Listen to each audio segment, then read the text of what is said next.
Good to be back. Welcome to Neuropa.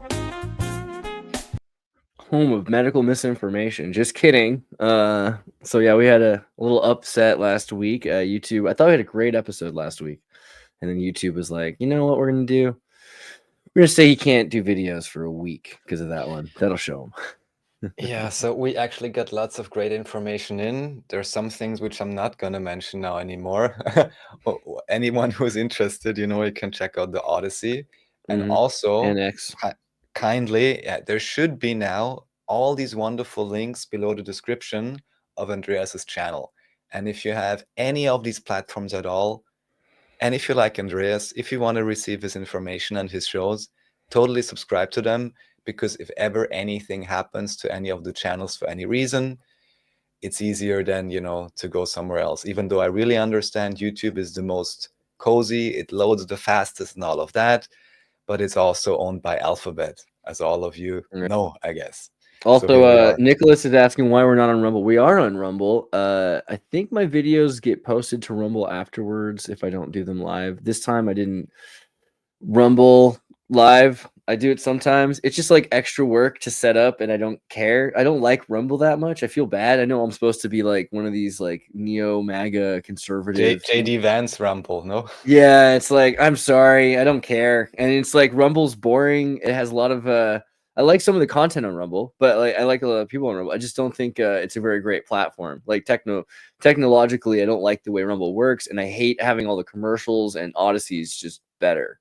So I'd rather just stream to Odyssey. But I'm on X too, and there's no commercial there if you do it right. So totally, you can go on X, and also we are currently streaming on Odyssey as well. So if you go to Andreas's Odyssey channel, we don't have to set up a new stream every time, but usually if you just go on a channel, there should be the live right on top.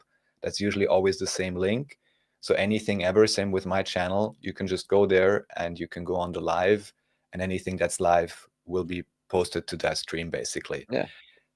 Yeah. And you can go to Neuropa. Go check out Comency.at, Comency Raf's website. Go to the log and you can click on Technocrazy. That's today's video. You can see last week's and the week before that, but here's or the month before that. But here's just because it fits with the topic of Technocrazy, and you guys are wondering, why is it late? Is Andreas late again? No, Andreas totally wasn't late. But I was like, oh, there's some slight buzzing in my audio, and I'm a stickler for audio, both because I like to have clean audio, and I also don't want to overbear anyone with any type of audio issues. Supposedly now my audio should be fine again, and I'm on Linux, and as it so happens, I was trying to do some configurations here and there, and then I basically managed just within the last hour to basically uninstall my graphical interface because I wasn't paying attention. So I had to reinstall that, delete some configuration files because there was some kind of issue where it literally wouldn't let me boot up anymore. But the good thing is, if you're not scared of the command line, you know how to use Google on your phone and look up some issues, then actually, just like you can see me here now, you can fix everything and be back within the hour. And apparently even the audio is fixed. So that's amazing.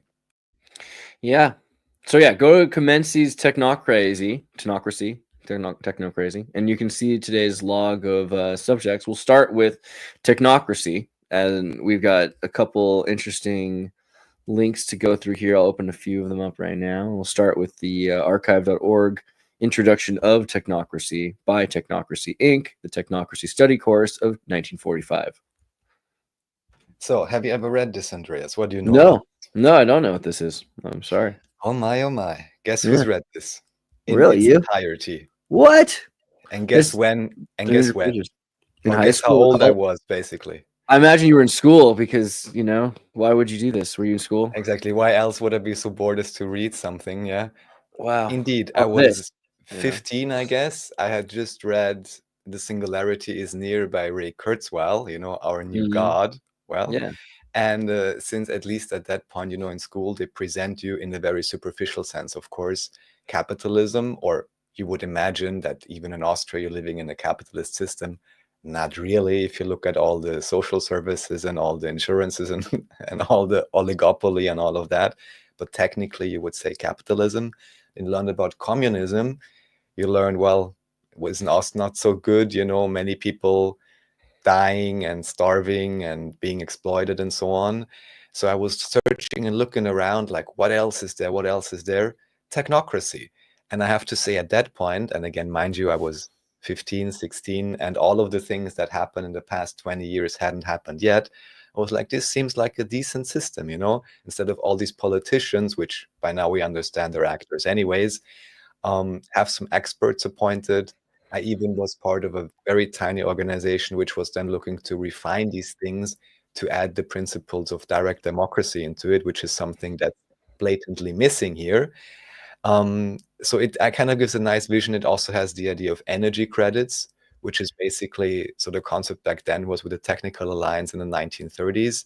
They supposedly, if it's correct, made an assessment of the available resources in North America and basically realized, oh, we have everything we need here. We can be not necessarily isolationist, but we can be self-sufficient. And actually, we have so many resources. If we use all the technology that we have, and this was again 1930s, 40s, it should totally be possible to reduce the workload of everyone to about 20 hours per week and have everything cared for. And then also with the energy credit system, which would today in a bad way be akin to the, how do you call it? Not social credit score, but central digital bank currency. They would also have a, you know, expiry date and all of that. But here the idea would basically be akin to a techno utopia where you're not starving and your credits expire, but basically your credits get renewed all the time. And ideally they would even increase in time because of technological advances mainly and of efficient organization. However, unfortunately, I would say today, very little to none of this is implemented, or just a very particular part of it is implemented in a very particular way. Never mind you that Elon Musk's grandfather was the head of Technocracy Incorporated Canada, right? And also at some point we can look at his mom, which does the weirdest hand signs and costume parties. I didn't even know that. But anyways, anyone who wants to know like the original training document for Technocracy, I would say this is the Technocracy study course that you're welcome to check out, and then maybe, you know, contrast and compare with whatever parts of those are implemented today and how they are implemented. Interesting. Very cool. Technocracy study course. And then since people like Rumble videos, here's a Rumble video from Humanity United Now, Anna Maria, with Leo Zagami. Oh, an interview with Leo. Sweet. Yeah, so basically it's just because I love listening to Leo Zagami. He says some interesting things. If we want, we can listen in for a minute or two. So many freaking commercials on Rumble. Oh my wow. God, dude. All right, sorry. we could listen in at about minute 55, 56. He says some interesting things. We can just listen for like 2 minutes. Okay. Let me turn on the because I believe what's interesting, he's actually talking about Teilhard de Chardin.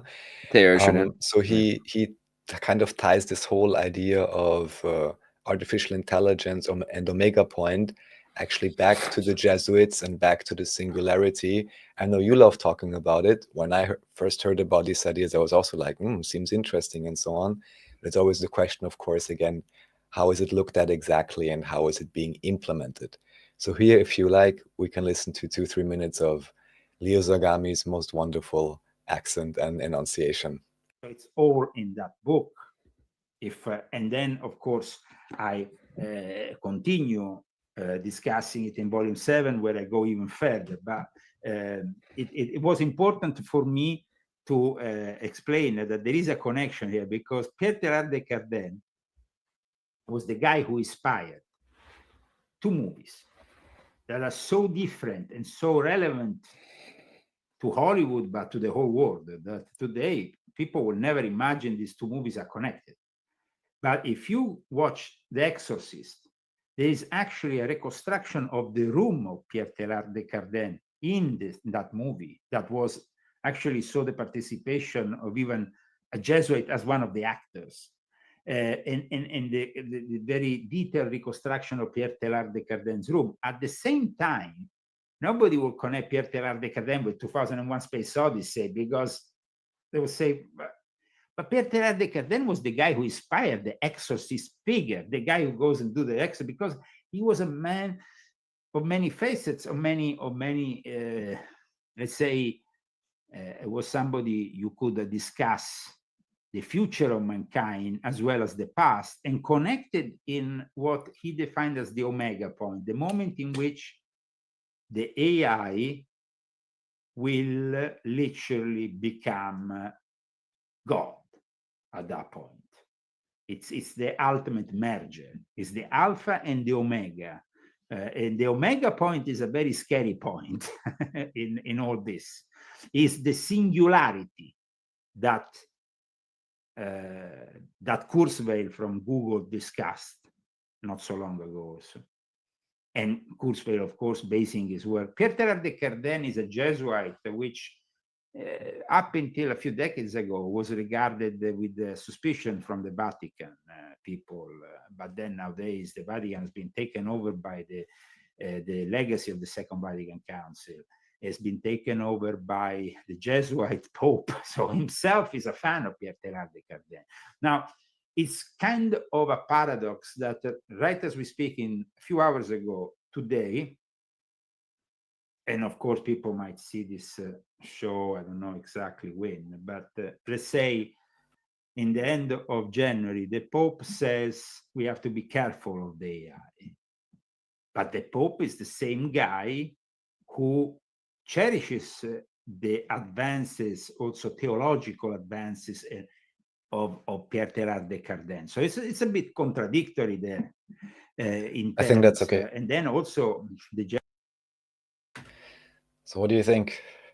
Yeah, I mean, the singularity is the omega point. The omega point is an older concept. It goes back before Chardin, even technically, but Chardin made it pretty religious and scientific at the same time. The idea that God is really at the omega point, or what we consider God, or what people define differently as gods and things. The all-knowing, omnipotent, it's the end state, it's the end point, and it's something at the singularity because it's at the end of time, outside of time. And so time and moments are inside and surrounding, orbiting the singularity, not the, it's not a moment in time. Time is a moment in the singularity, right? So it's God. For a spiritual perspective, I mean, I would very much agree with it in terms of conceptualization, and also anyone who has experienced different states of consciousness, there are these, well, you can kind of experience this out of time idea. What it just reminds me of is our dear friend, not really, but maybe one day when he converts, Yuval Noah Harari, who always says like, yeah, and then, we make minds and machines and all of that. And then there is the point when, no one else knows what's happening. It's the end of history. I think that's how he calls it, right? Mm-hmm. Yeah. I mean, because it's not just the end of history, it's the end of time. Because time itself is linear, and there will be no more linear time once you get to a singularity that can move from any moment to any other moment, or any arrangement of moments to any other arrangement of moment. So it's the end of time. Maybe you could say history, because that's what the Mayans kind of said, right? Like that we're not going to end the world. We'll just be outside of continuity of history. And so that could be true too. Well, God knows since when we actually are out of a real continuity of history, but that's a different topic. Right. So the next thing I brought up, just related to this and kind of, have some views on this. This one thing, which honestly, it sounds like marijuana, Majorana explained the path to 1 million qubits. I don't even think I actually watched this movie yet. I still have to get more into detail, what they're really doing and how realistic it is, what they're saying. And I kind of want to contrast this view or this proposition to the next video, which is Gödel's theorem debunks the most important AI myth. AI will not be conscious, according to Roger Penrose, Nobel laureate. I think also here I still have to properly listen to what they're saying, but I just find it's very interesting that you have these, kind of opposing sides.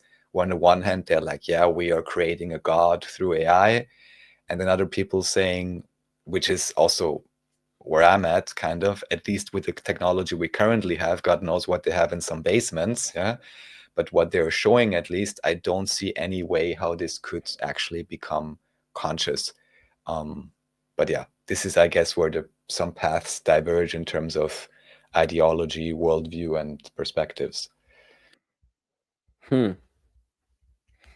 Yeah, I wonder about, I don't know his argument exactly, but it tends to be that people just think that humans are so special that nothing can do what they do, even when they see it happening. But could Well, be. it's not necessarily about doing what they're doing, but in terms of, the ability to, well, ability. Again, I'm talking about ability. I guess it's not really about ability, it's more about perception and self-awareness. And I know here we can get into the details of how these functions can be reconstructed in technology. We don't need to fence it out right now, but just for anyone interested, you can look into both of these concepts and then ideally, decide for yourself. And hopefully not be afraid of any scenario, which is difficult these days.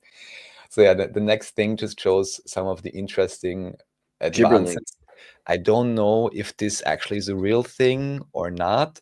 There is a video about this. Maybe it's even showing here, but I guess that would be one which they, quickly like to copyright.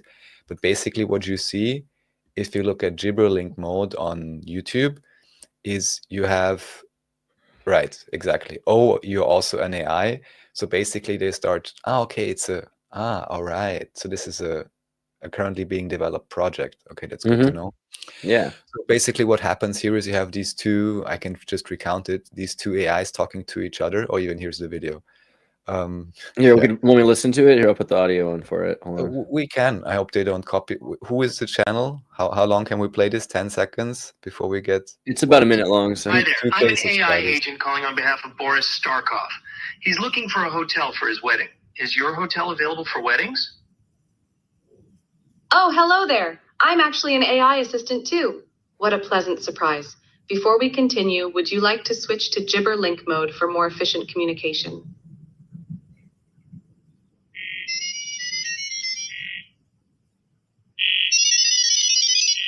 Ooh, I love it. Aw. Oh, it's so cute. Oh, I love this. I love it. Oh, it sounds so good.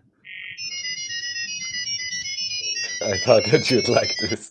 I'm so happy. I'm really into that. That's adorable. That's cute. Like, I want little whistling droids and robots again, and then you could learn to pitch, get the perfect tone and whistle it, and then it knows what you're saying. Like, R2D2. future, good future coming with that. That's good. Pretty cool. All right. I mean, only in terms of, data compression, it's cool, right? Yeah.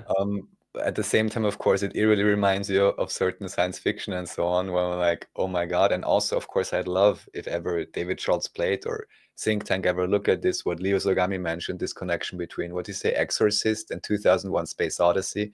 I have no clue at all about this because maybe I watched both movies once, but, I have none of the symbolism or whatever retained. Anyways, everything converges here. So yeah, the next thing we have is something pretty simple, which I think kind of gets hyped up in a very strange way, because the title says how AI is revealing the language of the birds. And if you just scroll into the middle of the video, or the third of it, you can see what they're doing. So basically, just like any, how do you call them? The birdologists. There's a particular name for that, right? Okay. They attach these things to the birds so they can track their flight path, and they can track... Ornithologist. Ornithologist? Or? Yeah. I think ornithologist. Yeah, something like this. So they do what they would regularly do, so you can record, I guess, through accelerometer and GPS or something. I don't think ornithology, yeah. You can basically, get some data on them, which is great. But then the part which is a bit strange to me, because they put it in a way that OAI is revealing the language, but all AI is doing here, if I understand this correctly, it's simply classifying the different sounds and then assisting the researcher in making proper categories and understanding what they're saying. But it's not really, I would say that, AI is doing a small part out of that production chain. Right. So I think the title is a little bit misleading.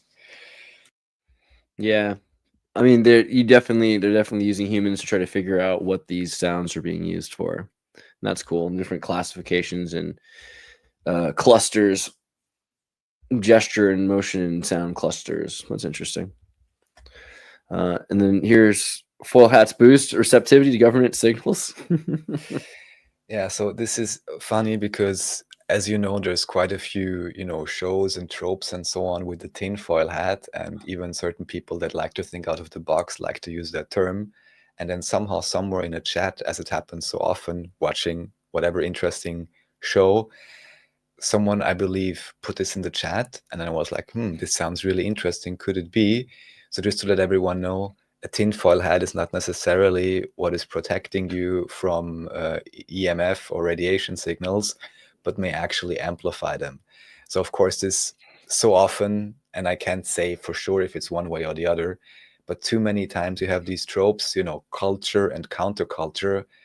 And how often is the counterculture actually seeded, most likely, just by the culture itself, but just as a controlled opposition or to lead someone down the wrong path? There are ways, from what I understand, and even some I know, how you can, if you're into that, reduce your EMF exposure. We spoke about noble shungite, which appears to be quite promising. And of course, what's very known, I think, there are various types of paints that you can use if you want to shield yourself. But yeah, potentially tinfoil hats actually are not the way to go about this. But everyone can just check this out. And I think there's even studies on this or something. But they usually use aluminum foil. That's the thing. It's not tin. So if they wonder if they had actual tin, would that be different than aluminum? Yeah. Actually, you're very correct. They often then use aluminum and not actually tin. You're correct. They don't know what they're talking about. Yeah. Android System Safety Core. What's this? Well, have you seen this? And now everyone, and I was surprised because I technically use, and not just technically, but de facto use Lineage OS on my smartphone. So everyone by these days, that you get, almost everyone's using Linux. Basically, it's Android. However, Android, ever since it started, is run by Google. And I almost don't want to know how many strange backdoors and so on are pre-installed. However, what you can do is you can, for example, get Lineage OS or something else, so-called custom ROMs, which may not have this bloatware and extra things.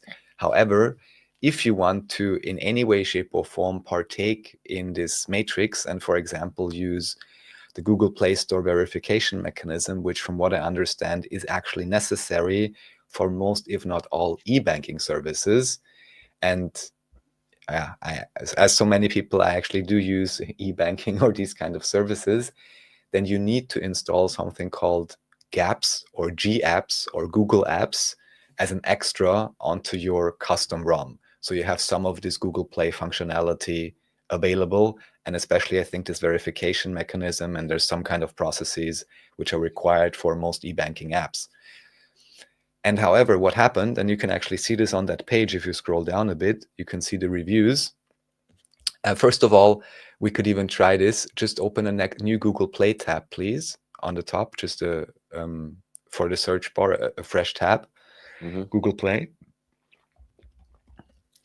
And now search for, you can even copy paste it, the Android System Safety Core. Just copy paste that, please. Let's see if it's still the same thing. Oh, look. Hard to find, huh? How is that possible? And now what everyone can do, if you know how to do it on your phone, you can easily look this up online. You can go on your settings usually, and then there's something called apps on your regular Android phone. And now, and it's kind of a challenge to everyone in chat or listening here, you can scroll down on your app list and you can check whether or not that app is installed on your phone.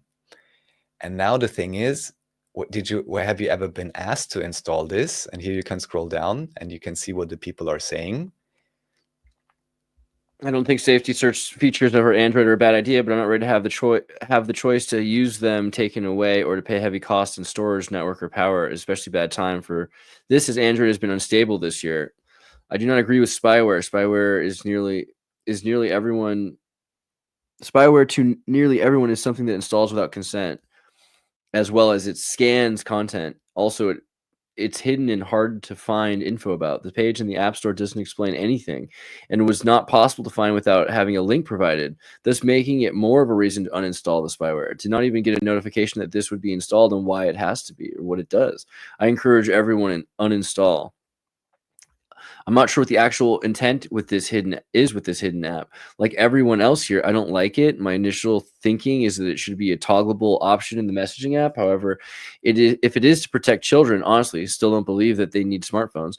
Then having it with the messaging app is less safe, obviously. Still, password protecting the option would have been a good option without having to secretly install outside of the messaging app.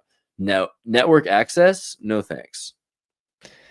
So supposedly this app is here to check anything you enter into a messaging app, for like explicit images or maybe unwanted texts or something like that.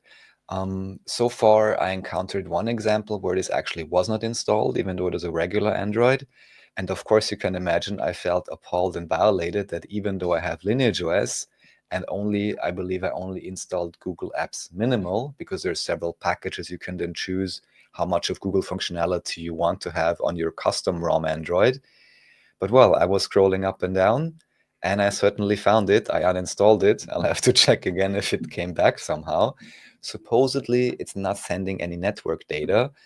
However, from what I understand, and this is the next link from Braxman, actually every iPhone and Android sends 10 to 50 megabytes of telemetry and whatever kind of data, not really looking for the consumer's consent. Or maybe you consented somewhere at some point when you installed the phone, didn't really read through all of it, and it's doing all these kind of things. So what Braxman is doing here, he's offering, I think, the third generation of his, as he calls, privacy-friendly smartphone.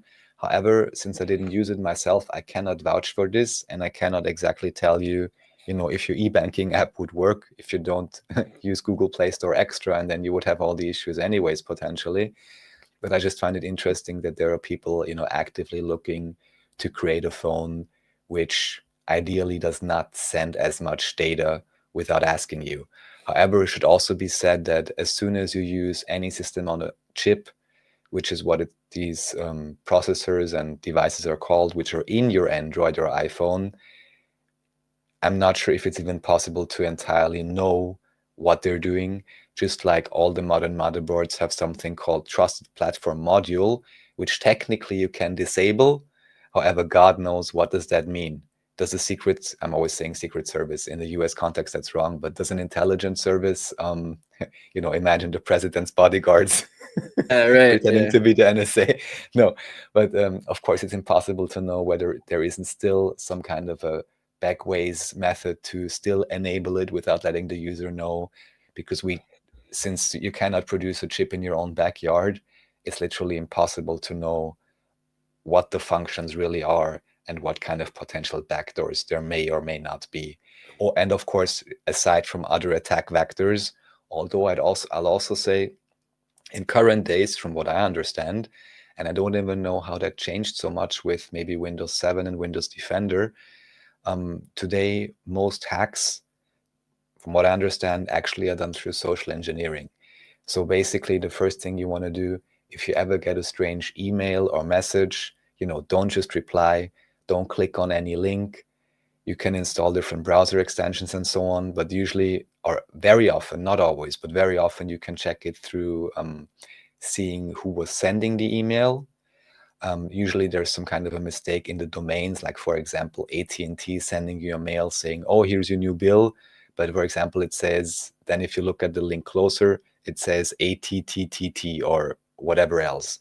However, what I also experienced once, which was a little bit strange, is it's even possible sometimes that they can actually spoof an email to the extent that it looks like it's coming from your own mail server even. I had this happen to me once. Completely crazy. I don't exactly know how this is done. But yeah, even here then, if you get a strange email, at the very least, maybe copy paste one or two of the sentences, which you find if you find it suspicious. And most usually it's a mass email and someone else on the internet already has received it. And they will usually tell you, well, it's a scam because of this and this and this reason. And this is how it works. So just, general social engineering PSA.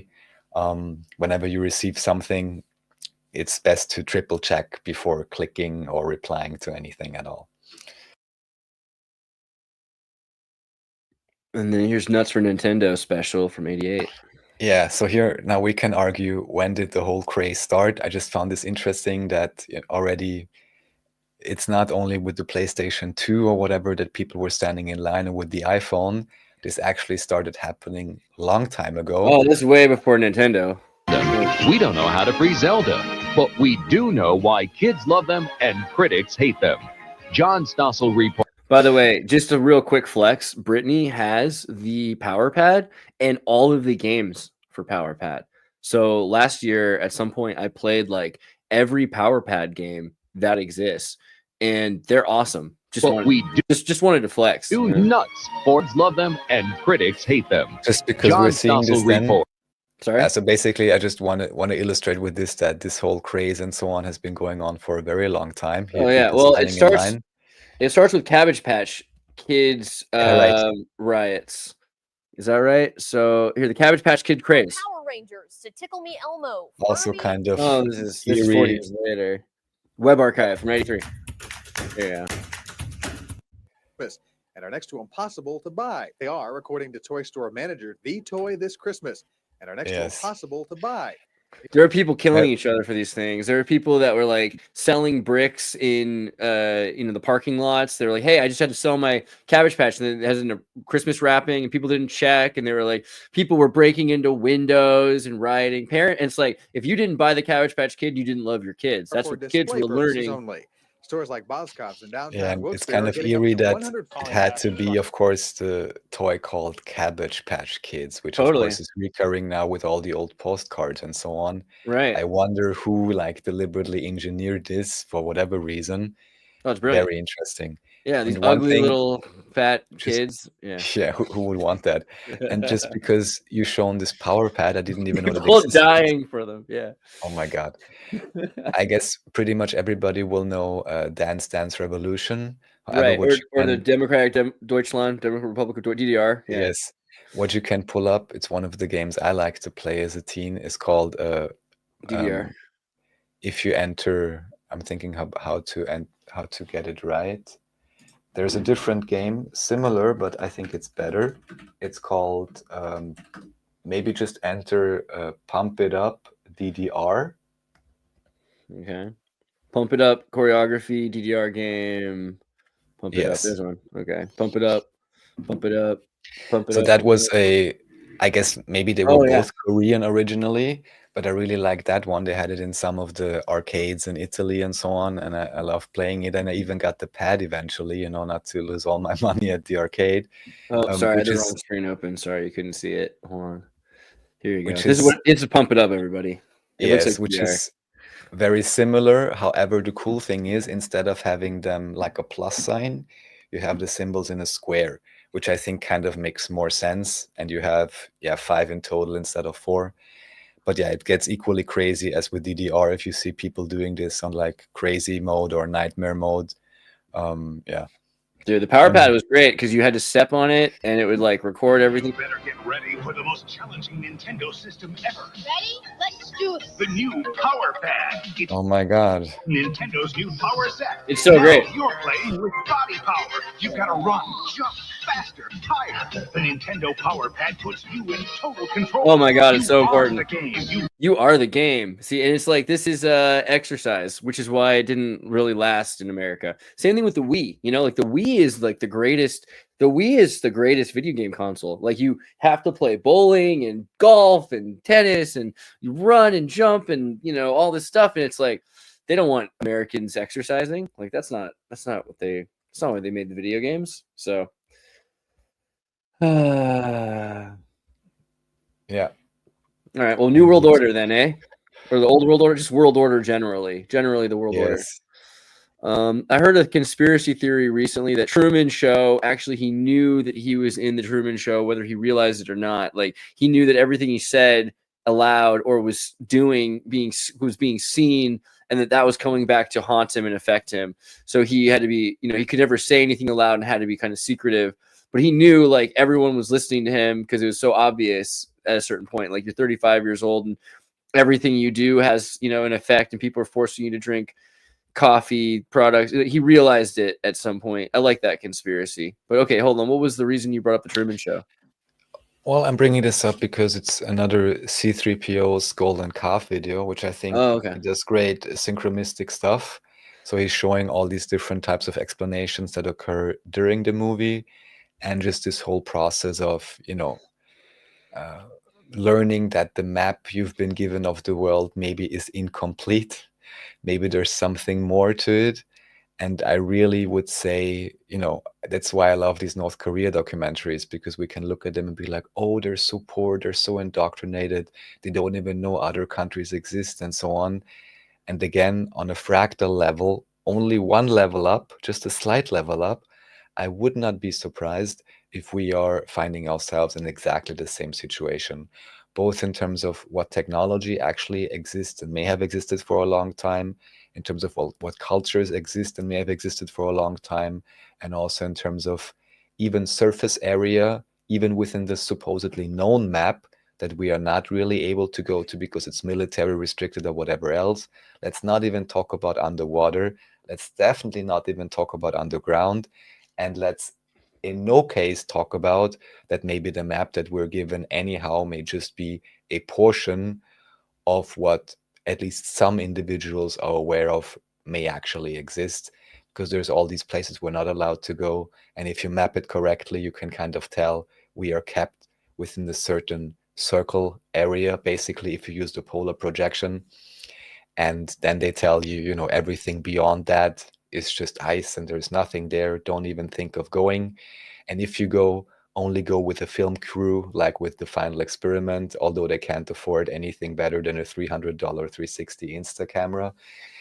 Anyways, so it seems tightly controlled, and I just think it's a great reminder, even just this short excerpt that C3PO made with these correlations, where it also kind of shows in this case, the love for the woman, but I would say, they say the love of God, whatever that means exactly, or even just the love of curiosity or the love of not lying to yourself could eventually still lead us to lands previously unknown, which I very much hope to experience with this life. Again, technology, cultures, surface area, underwater, underground, beyond the known surface area.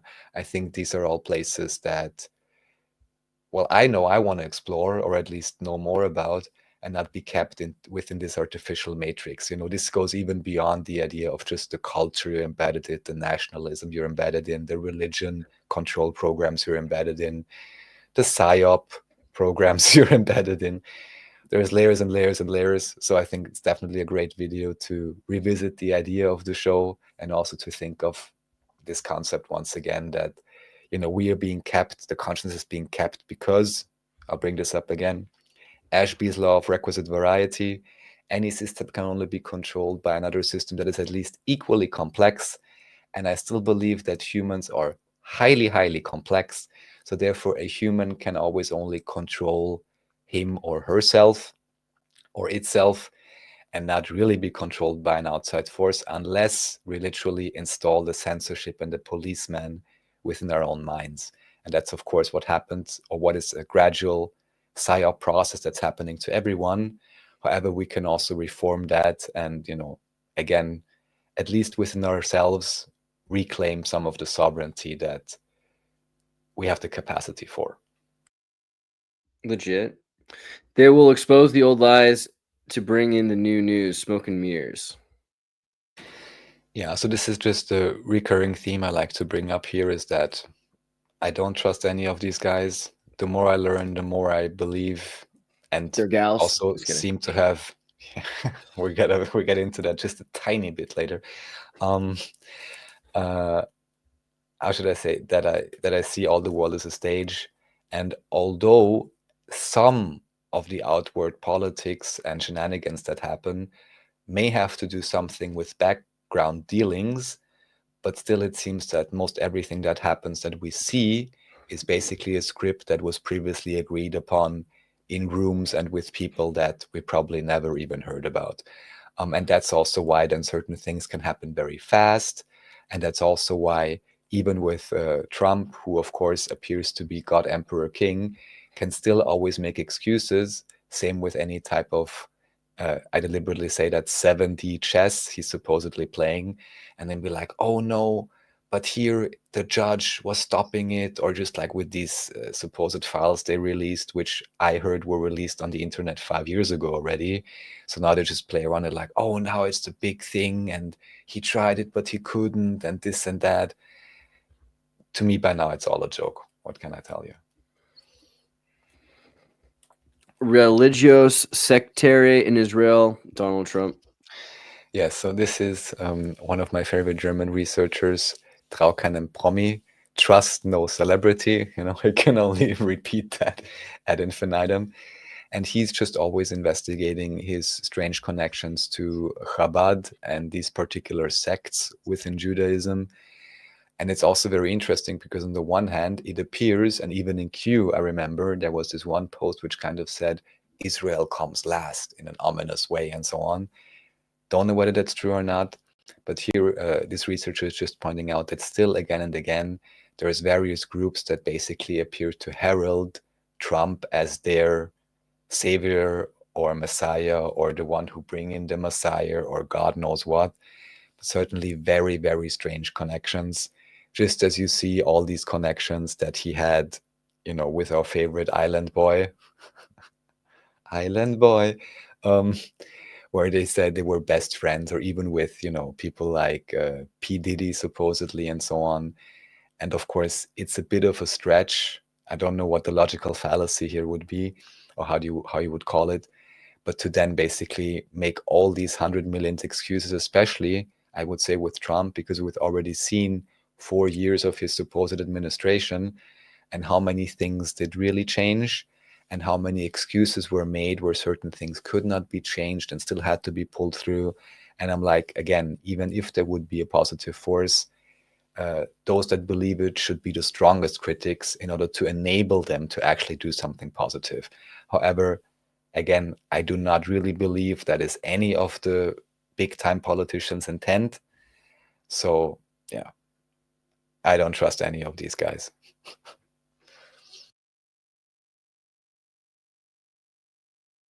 Yes, Tora Haaretz, and even, you know, in 2016 or 17 already, they minted a particular gold coin where they had, like, I think Cyrus on the one side and Trump on the other side. We have everyone going to visit there. And I believe David Ewing Jr. soon will actually talk more about this Levites or Lubavitch. And maybe we can learn something else about this. And basically it appears from what I heard through David that it may well be that there is opposing factions, let's say, but what they're opposing each other for is basically who gets to be king of the world, kind of, which again then may be played out in a populist way to be like, oh, it's this group against that group in terms of population. The Prince of Peace with his dove.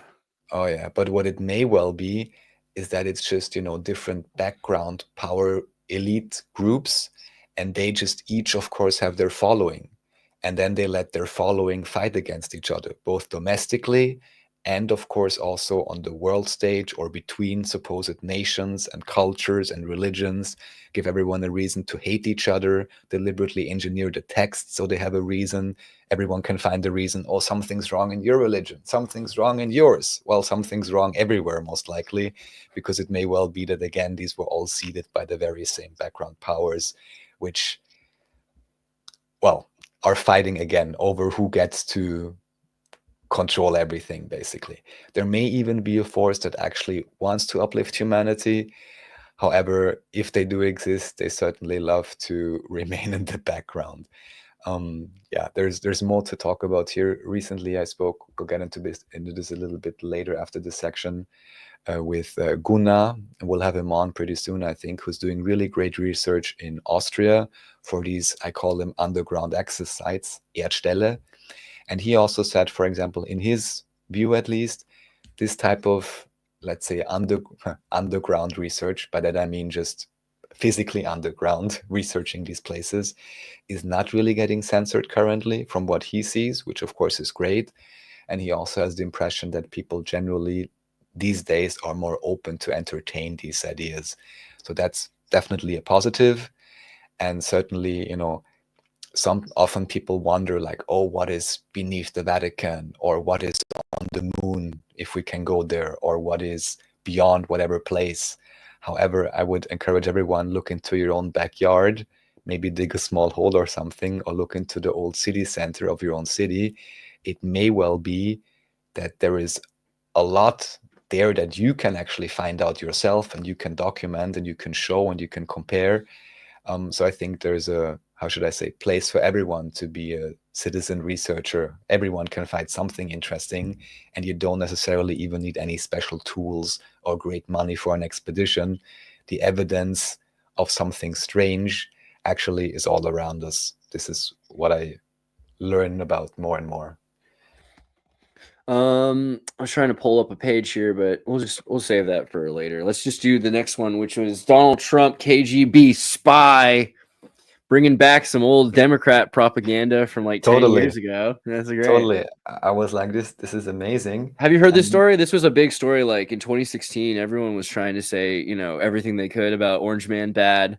And they're like, Orange Man communist, Orange Man KGB agent, which is like, on one hand, it's kind of ridiculous. And on the other hand, it's really telling about the people that are the neoliberal, neoconservative, fascist oligarchy from the George Bush period, because that's who they, it's Rush Limbaugh talk. They hate Russia. That's what they did with their lives. You ever see like a Pentagon guy on his oxygen tank in his 70s? Just watch any Hollywood movie. Yeah. They're all worried about this crap. It's kind of hilarious. There's good stuff here though. There's like, let's cover why this is a thing, right? So basically in 1987, Trump went to Russia on a visit to Moscow, right? Why did Trump go to Moscow in 87? Well, what was going on in the Soviet Union in 87? Tetris, corporate capitalism, like he was the first thing I'm thinking of is just to get the info, straight, that, just so you know, Trump, you're one of us in the big club on top, or more or less on top, let's say. You can make a few really good investments right now if you investments. Know that that's in 2 what's years, actually true. We're gonna close down this whole shop ideologically, at least officially. Right. So I'm sure there's a lot of moves you can do to earn a lot of money. That's exactly right. So he's coming in right before the collapse of the Soviet Union, although I would say it's during the collapse of the Soviet Union. It's pretty freaking obvious in 87 where things are and where things are going. And he's thinking about building hotels in Moscow. Okay, that makes a lot of sense. He's a businessman. He's seeing that capitalism is going to start happening. How soon until it starts happening? Well, in the 80s, that's where Medvedev and Putin's tandemocracy started. I don't know how much you guys pay attention to Medvedev. Everyone always talks about Putin. It's like the only person in Russia that anyone knows. It's ridiculous. Like there's a lot more people in Russia. And so for a while, Medvedev was the president, and in between interim, it goes Putin, Medvedev, and Putin again. But Medvedev's still arguably the Dick Cheney of Russia. Putin, and at least by now it is put in, as I always like to bring up, just look at his face. Put in, put out. I don't know how anyone can get such facial surgery to look so different, but people can rationalize that for themselves. I think it's brilliant to have a state that has a synthetic dictatorship, because this shows you that the state actually runs things. Because if they can just replace the dictator at any point and he's just a patsy for the rest of the dictatorship, that's genius. It's a perfect state. However, Medvedev is interesting because you have to remember, in the Soviet Union in the 70s and 80s, they didn't have a lot of money. They took all the money and cocaine they could from the CIA, but most of the time it was a bribery state where the CIA would go in from one oblast to another oblast, one city to another city, and they would bribe the guy in charge because they weren't getting paid enough. The same thing with police. If you pay off the police, you don't get a ticket and everything disappears, and you're giving the police a secondary or thirdary salary where they're getting more money. Well, The same thing was true for KGB spies. KGB spies would go to other countries. The job would be, you're going to go to Germany or Austria, live there, start a company, and you're going to try to like go to the patent office so that you can patent communist Soviet technologies in the West so that the Westerners can't use it. That's the official story. Deep down, what you're doing is you're going into the patent office and you're photographing all the Western patents so you can send them back to the Soviet Union. But in order to do that, you had to have the alibi of being a legitimate business. And because you weren't making enough money as a KGB agent, you would become often, I mean, you could make more money in the free West. So a lot of KGB spies created their own companies, and they weren't just cover stories. A lot of the time they made really successful businesses. If you had enough money to go into a third or fourth world or into Greece and buy a hotel for the KGB owned bars. The KGB owned the craziest businesses all over the world, and they were making tons of money off of it. And this led to Medvedev, because Medvedev figured out. Me of the CIA. Well, that's kind of my point, is it's like, why don't you play the game? Just play the game. He's just trying Where's to play my this. check, Andreas? Where's my check? That's So the thing. He's just making briefly- his own money, though. That's why it was so brilliant. Like, the guy actually made so much money that they made more money outside of Russia than they made in Russia, right? That's the idea. It's the same thing the CIA was doing. And with that amount of money, KGB agents, Medvedev and Putin, were able to take over the Soviet Union, right? They were able to take over everything, and they were able to build a new deal. And so this is also when people talk about the Panama Papers, because you go to Panama, you find out that there's this corporation that one guy owns 1% or 2% of the corporation, and 99% of all the stock certificates are in briefcases in a bank vault, right? And if someone goes into that bank vault and they have the key, then they can take out the briefcases, and then they own 98% of the company, but their names aren't on any of the paperwork, right? There's just one guy's name on that paperwork, a guy that they're paying 1% of the company who lives in that country. The rest of it's owned by the KGB or the CIA or whatever. So this is how Medvedev was able to be. I mean, they were incredible businessmen. That's why I think it's interesting, this idea that Trump might have been somehow associated with these incredible businessmen who committed the Panama Papers. Now, does Trump do any of those business tactics? Well, maybe, but not ostensibly as obviously as anybody else. In fact, he seems to call everyone else out on those things and not get in trouble for them, which makes you think he probably isn't doing offshoring the same way that the KGB and the CIA were doing it, and might even be, I mean, like what he's talking about in America, he might be actually trying to shut down anybody doing offshoring American money. I'm pretty sure he wants to shut all kinds of things down, but my suspicion is it's just because whatever power groups he's affiliated with, they have some sort of superior system, and basically they don't need that old system anymore, for them at least, so they're willing to shut everything else down.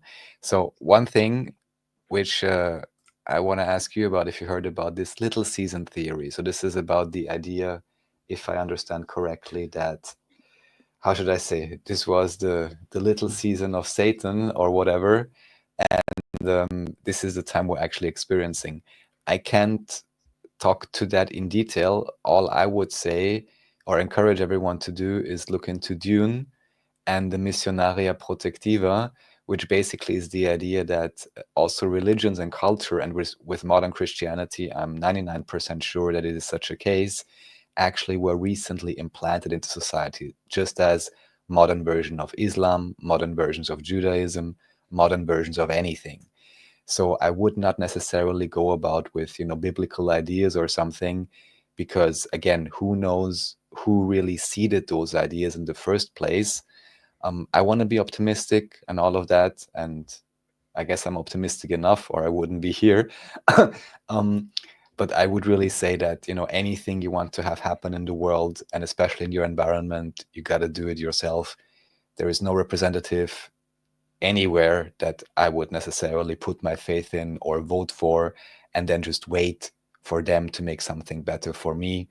I think you can really take charge of your own health, of your own body, of your own social relations, and that's where the real change happens.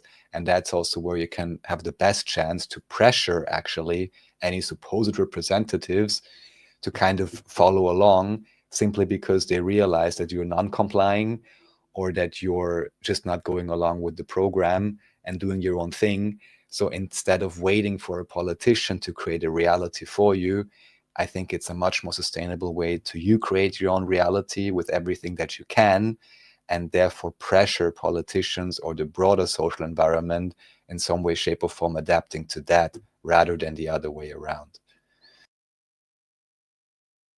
Speaking of which, hierarchy in the Church of Satan. Yeah, so here,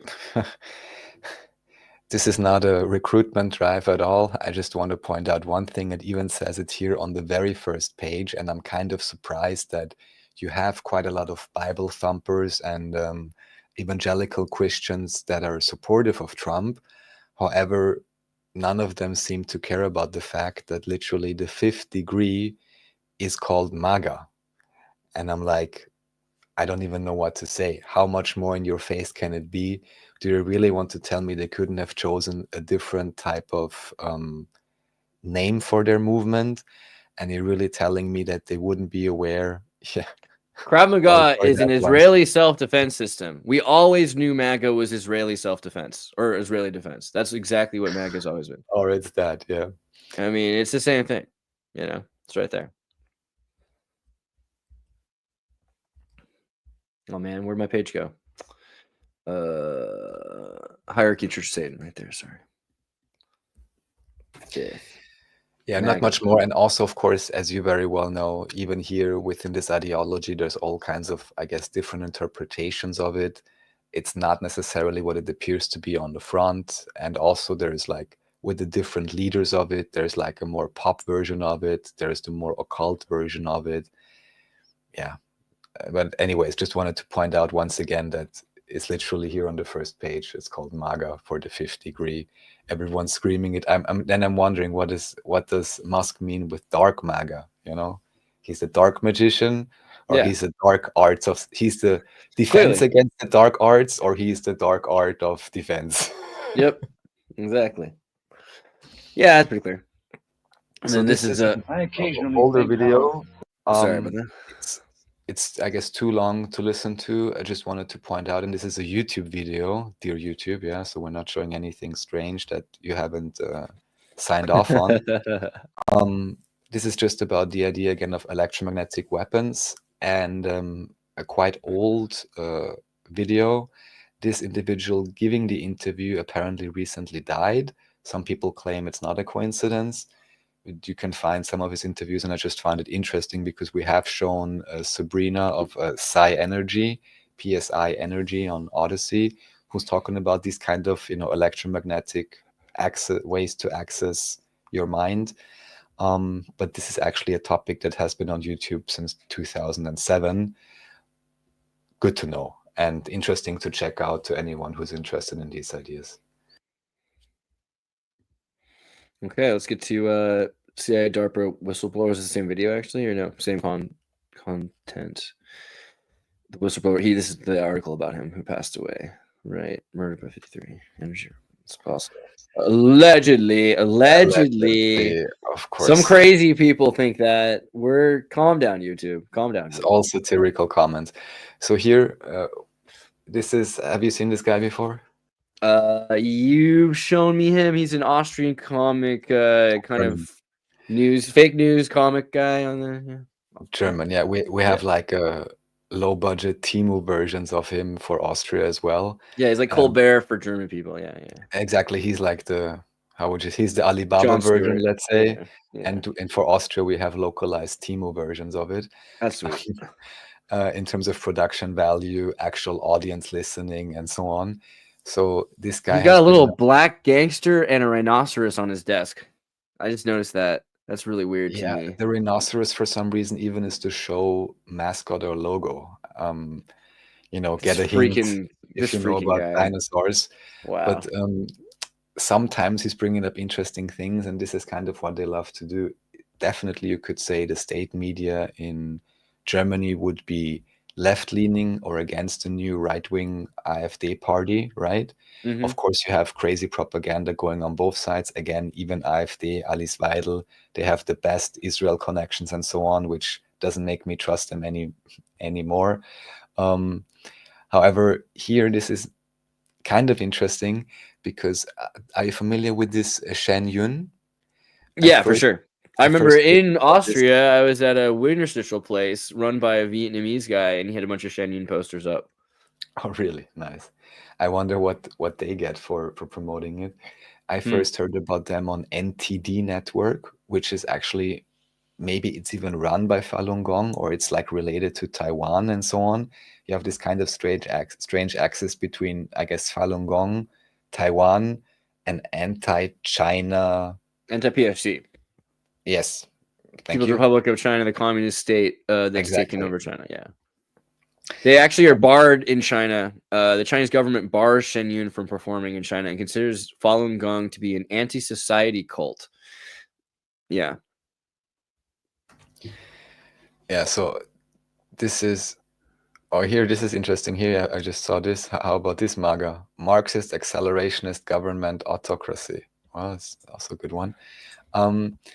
So yeah, in this video, he's basically talking about the ideology and also how should I say, there is some strange tropes within this idea. They have some stances which would be decidedly anti-liberal. For example, I think anti-homosexual, and also they have kind of a pro or like a messiah type idea within their even dance performance, apparently. And what he's just making fun of, and he's good, for like 20 minutes of comedy, that's all he's delivering every week. Oh yeah, the logos, of course, also they make fun of the logos because they're like, oh, look, if you just turn around the symbol and, he makes a joke that you have to be careful if you're wearing it because you can buy it as an earring. But if you look in the mirror, then the intelligence service will be calling you and ask. And in Germany, yeah.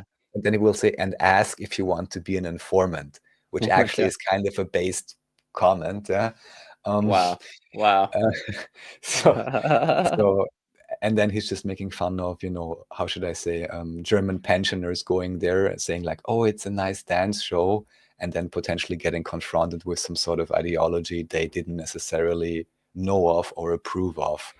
So yeah, it's one propagandist pointing out other propagandists. Right. It's funny to me, like a lot of these mainline state people are super against Shen Yun, and it's like, well, I mean, isn't Shen Yun kind of, I don't know, isn't Falun Gong just generally a fascinating thing to have happened? And who's putting all the money into making anti-PRC art cult stuff? Because that's basically what's going on here. You have some sort of a liberal classical Chinese art cult that does crazy art, this weird dancing in bright colors and things like that.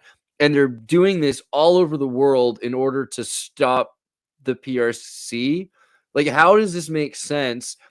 How is it that this happened? That Falun Gong is fighting communism with art? It's like cultural Marxism versus memes. It seems like it's on the same level. And then you got people that are working for the state and they hate Falun Gong, which is interesting to me because I think on principle they don't really understand or care about Falun Gong. I mean, like Falun Gong isn't the most extreme cult, it's like it started out as a sort of a qigong movement after the Cultural Revolution had erased so much of the esoteric Chinese arts, right? The esoteric martial arts of Shaolin and everything, right? Like the Shaolin Kung Fu and all that, Gong Fu. These things were kind of taken away from the people. They were legally allowed to do qigong, so they had people in the streets, old people, doing qigong, and then that led to members of other Chinese religious and occult practices kind of amalgamating the whatever remnants of that knowledge was available into Falun Gong. And that was before they were kicked out of China. In 89, right? The Shen Yun... They were still popular until some kind of big level official was like, totally. You're getting a little bit too popular for us. Tiananmen Square was totally associated. Well, Tiananmen Square, I mean, so this is the thing. The CIA probably infiltrated Falun Gong and through Taiwan because Taiwan had, so again, Falun Gong were people that had a little bit of knowledge, but 99% of everything was burned. China did, the PRC destroyed Buddhism, destroyed Shaolin monks. Like there's no Kung Fu in PRC China really anymore, but they went to Taiwan. A lot of people did escape. It's not like everything was destroyed. And this island preserved a lot of that stuff. They even So have all the artifacts and stuff, right? They have the I mean, if you go to Taiwan, they have the original Chinese language, the way it was spoken before the Cultural Revolution, and they have the original Chinese script. It's not ancient Chinese, but it's a lot closer than the. I mean, you have to understand the 50s and 60s, China created a new Chinese script, which is this simplified Chinese Hanji. And so you literally, if you're from China, cannot read Chinese. You can only read simplified script. You don't understand. It's impossible because you're not taught this, how to read this. And you go to Taiwan, all of a sudden there's still Chinese people, right? They're actually still the way they used to be to an extent. Now there's obviously Western influences and things like that. And even PRC influences. The PRC shows up there. But Falun Gong was in Taiwan. They had new recruits. They had membership from people that were part of esoteric Chinese schools, and it re-assimilated information that had been lost to the PRC Chinese people. So it did become more occultic in the mid-'80s. And by 1989, Tiananmen Square happens. And Tiananmen Square is directly, they hold the Falun Gong responsible for that, even though there's probably, again, like ties to the West at the time, trying to dismantle, and not necessarily dismantle, but yeah, dismantle and guide the progress of the Chinese state towards a place that was more beneficial to the Rockefeller lead program, because all of these corporations that were trying to build stuff in China, they were like, yeah, it's great to have communist China so long as they let us build our factories. And so they had to like guide and navigate that way. But that's essentially why Falun Gong is so occultic and so interesting, was because Taiwan had all that information. So it really seems like, problem, reaction, solution, or these like almost like intertwining things. I heard this from Synchronous. Everyone subscribe on Twitter, that I believe he said, Eddie, that weren't even the originators of modern China and modern Taiwan kind of married both to sisters of the same Rothschild family or something along those lines, or like some lack of banker connection. So then again, while it appears outwardly they're in such great opposition, it may well just be some type of geopolitical alchemy that's being performed, whereas on the back end, anyways, again, they're part of the same family, for lack of a better term. I don't know the whole history with the Rothschilds thing. I'll have to look into that. That's pretty interesting. I guess we'd have to look at the wife of Chiang Kai-shek. Maybe this could be something we could easily look up. I'm not sure. I didn't get into detail with this, but I was like, he's usually dropping good information, and I wouldn't be surprised if, again, you make it appear as if there was this great opposition, but actually they're just both, one is playing left hand, one is playing right hand, and they fight each other, and the people in the middle, they get squashed. I'm not sure if Grok's going to have any information, but it's been pretty good recently. No, Chang was not married to a Rothschild banker girl. Appears to be misconception. Was married to Sung Mei Ling. She was not directly connected to the Rothschild banking cartel. She was a prominent Sung family, wealthy businessman, Methodist missionary who had studied in the United States. Her brother, TV Sung, was a notable financier and politician. So there's probably something going on, like maybe it's not quite Rothschild, but something kind of banking important. Just the founder of Samsung or something, Big, I think it's like Americans are weird. They have this idea of everyone being a self-made man, because you start every movie out where Luke Skywalker is this like desert sand monkey, and then you find out later on, he's actually the son of the freaking emperor. He's a prince.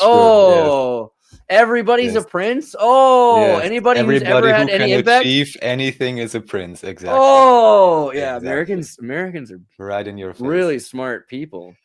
Yes. Anyway, the red shoes.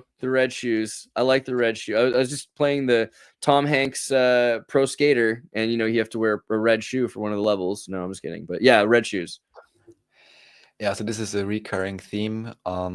Black Sheep Researcher, I think, does pretty based research and has his unique take overall, which I think is great. So just anyone who's curious about it, there he is. Who is here? I think it's Tom Hanks with his red shoe. Isn't it the one red shoe? Wouldn't be surprised. Yeah. You know what I'm talking about? The man who wore one red shoe. This is the poster of the movie. It's just a big red shoe. The man who wore one red shoe.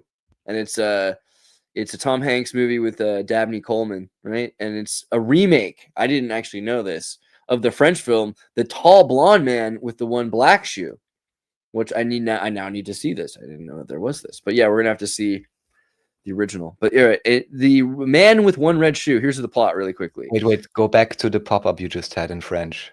Sure. But this is great. It literally says le grand blond avec une. Yeah, the tall blonde with the black shoe. That's crazy. So in French, they changed, or this is what it's based on. This is the original movie, and usually what happens is Americans will remake a French movie word for word and just translate it. Because what happens is the French will do more and more experimental movies. They used to, at least, and Americans are like, "Great, let's just take that. That worked," you know. And then they just change it slightly. So, I mean, if you remember, Dorothy and the Wizard of Oz wore silver slippers until the movie. And in the movie, they made them red slippers. So they just know Americans love red shoes. That must be what it is, right? It must be that we're all just obsessed with red shoes.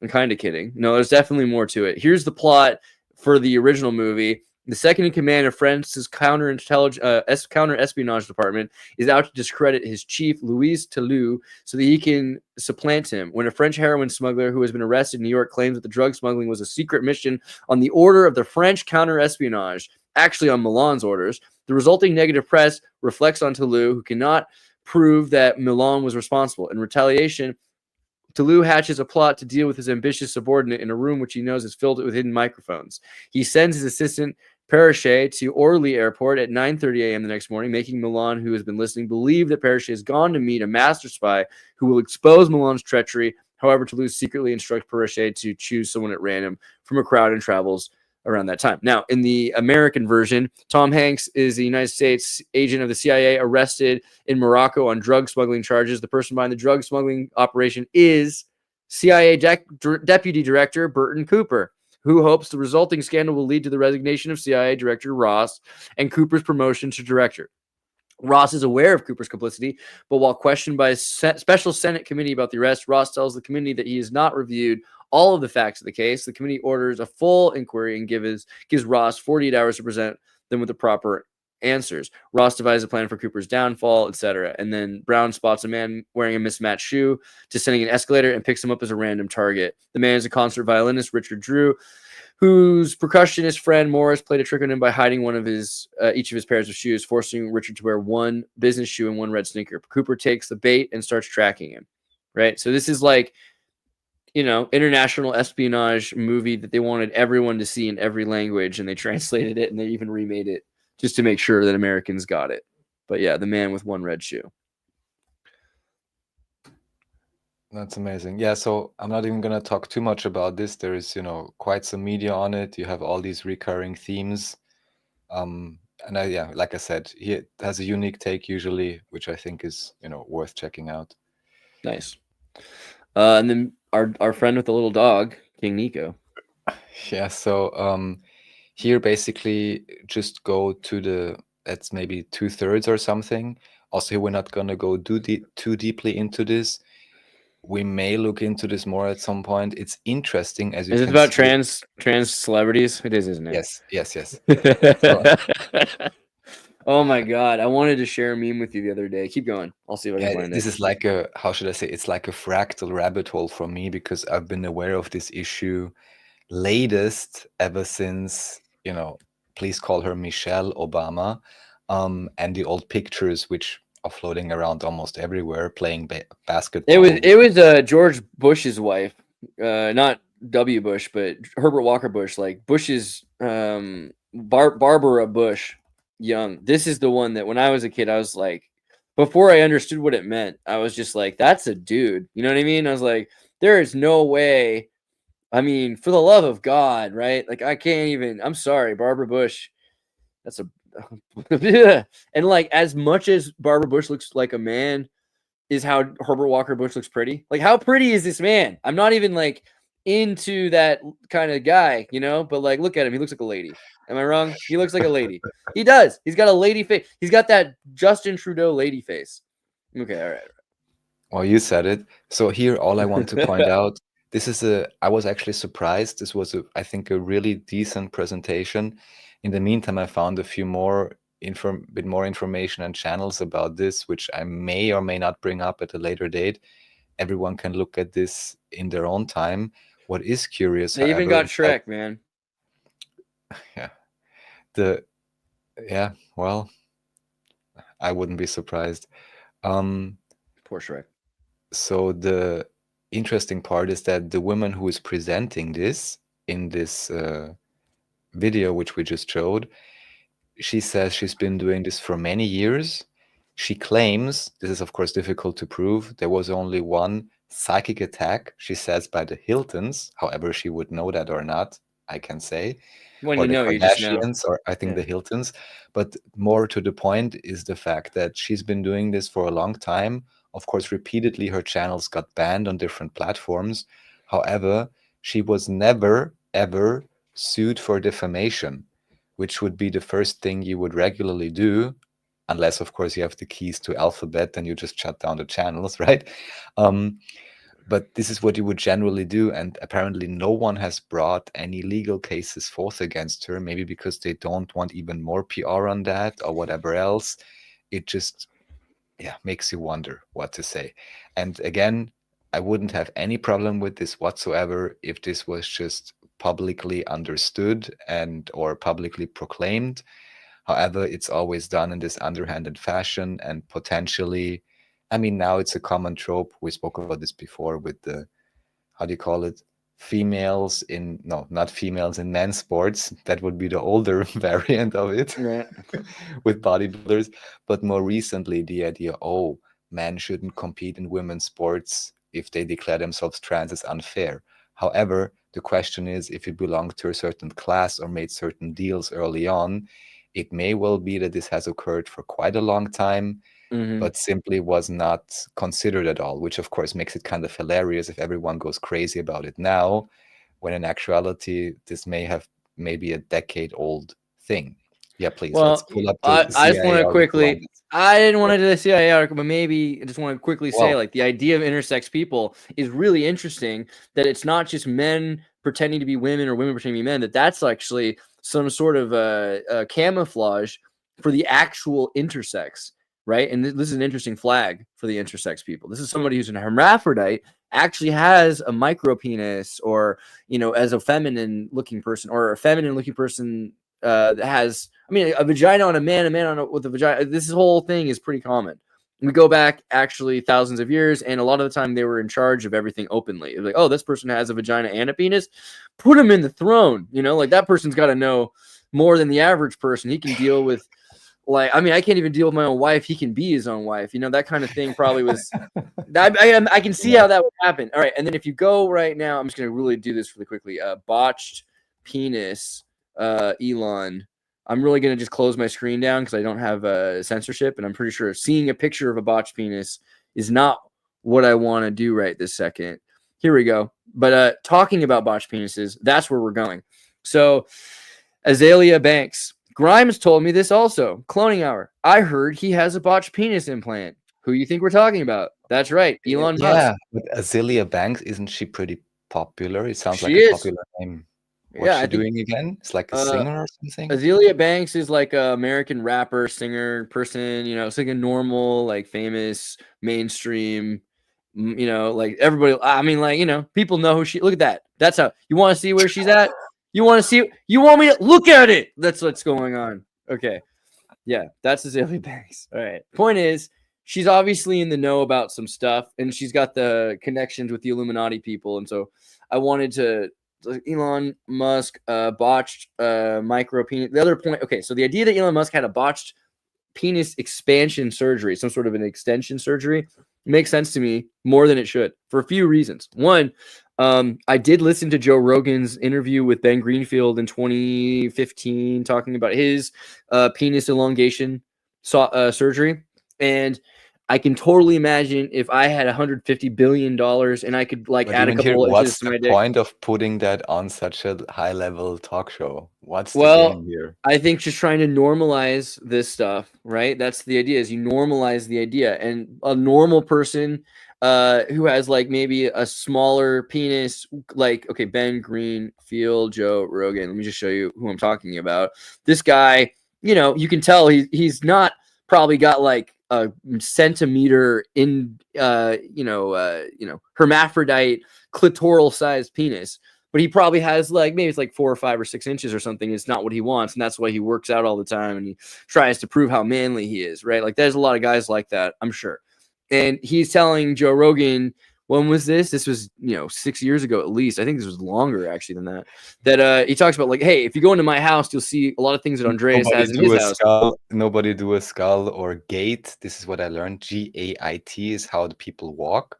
Because supposedly, even if you change all kind of things, apparently, supposedly, hip the bones skeleton kind of remains. Unless you're like really like a baby nobody do such an analysis on Joe Rogan, okay? Oh so my we keep God. calling him Joe Rogan.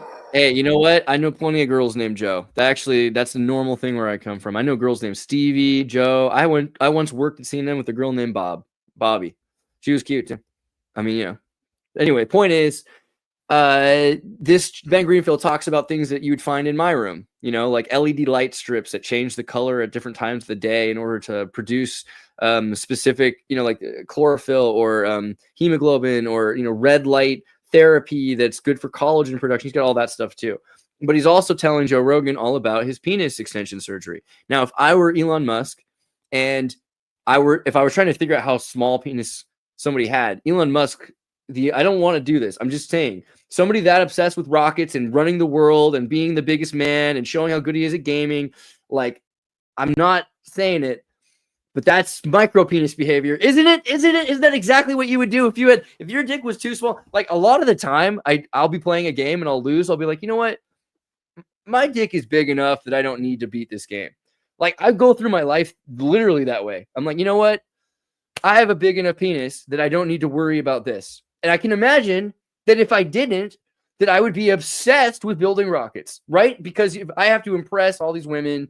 Yeah, I mean, small people I honestly think there's all kinds of other trauma and issues involved in this additionally, but yes. I think there's something to this. And now the other thing was, people were joking a lot. They're like, wow, Elon Musk has 13, now 14 kids. Like you saw the new kid today. It's like, and they're like, oh my God, the funniest thing. Officially IV? Well, that's the joke I was getting to, because the first joke that everyone said was the funniest thing about this, the craziest thing about this, it means that Elon Musk had sex with 13 or 14 people. He's had sex 14 times in his life, at least. And then the thing is, no, that's not true. Like, that was already funny enough to say he might have only had sex 14 times. But realistically, since the first 5 kids were IVF and a lot of the other women we're hearing about are all IVF, I can't prove that any of them are actually naturally conceived.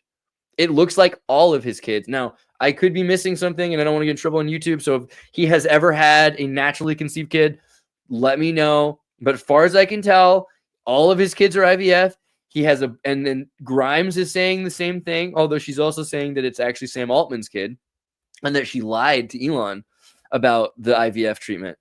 Yeah. So this whole thing is like, all right, either you're a eugenicist and you want to pick the most perfect sperms and the most perfect eggs, and you're gonna, whichever ones you fertilize 30 of them, you pick 1 or 2 and you make that, like, that's eugenics. Like, so either that you're a eugenicist, or you have a micro penis and it's so micro, it's more micro than we're not just like into your scrotum, like tucked in a little bit, and you can take an inch and push it forward or something. I mean, I'm sorry, it's not just like that. We're talking like, I don't even want to, we're seriously, we're saying that this is like an intersexed person possibly.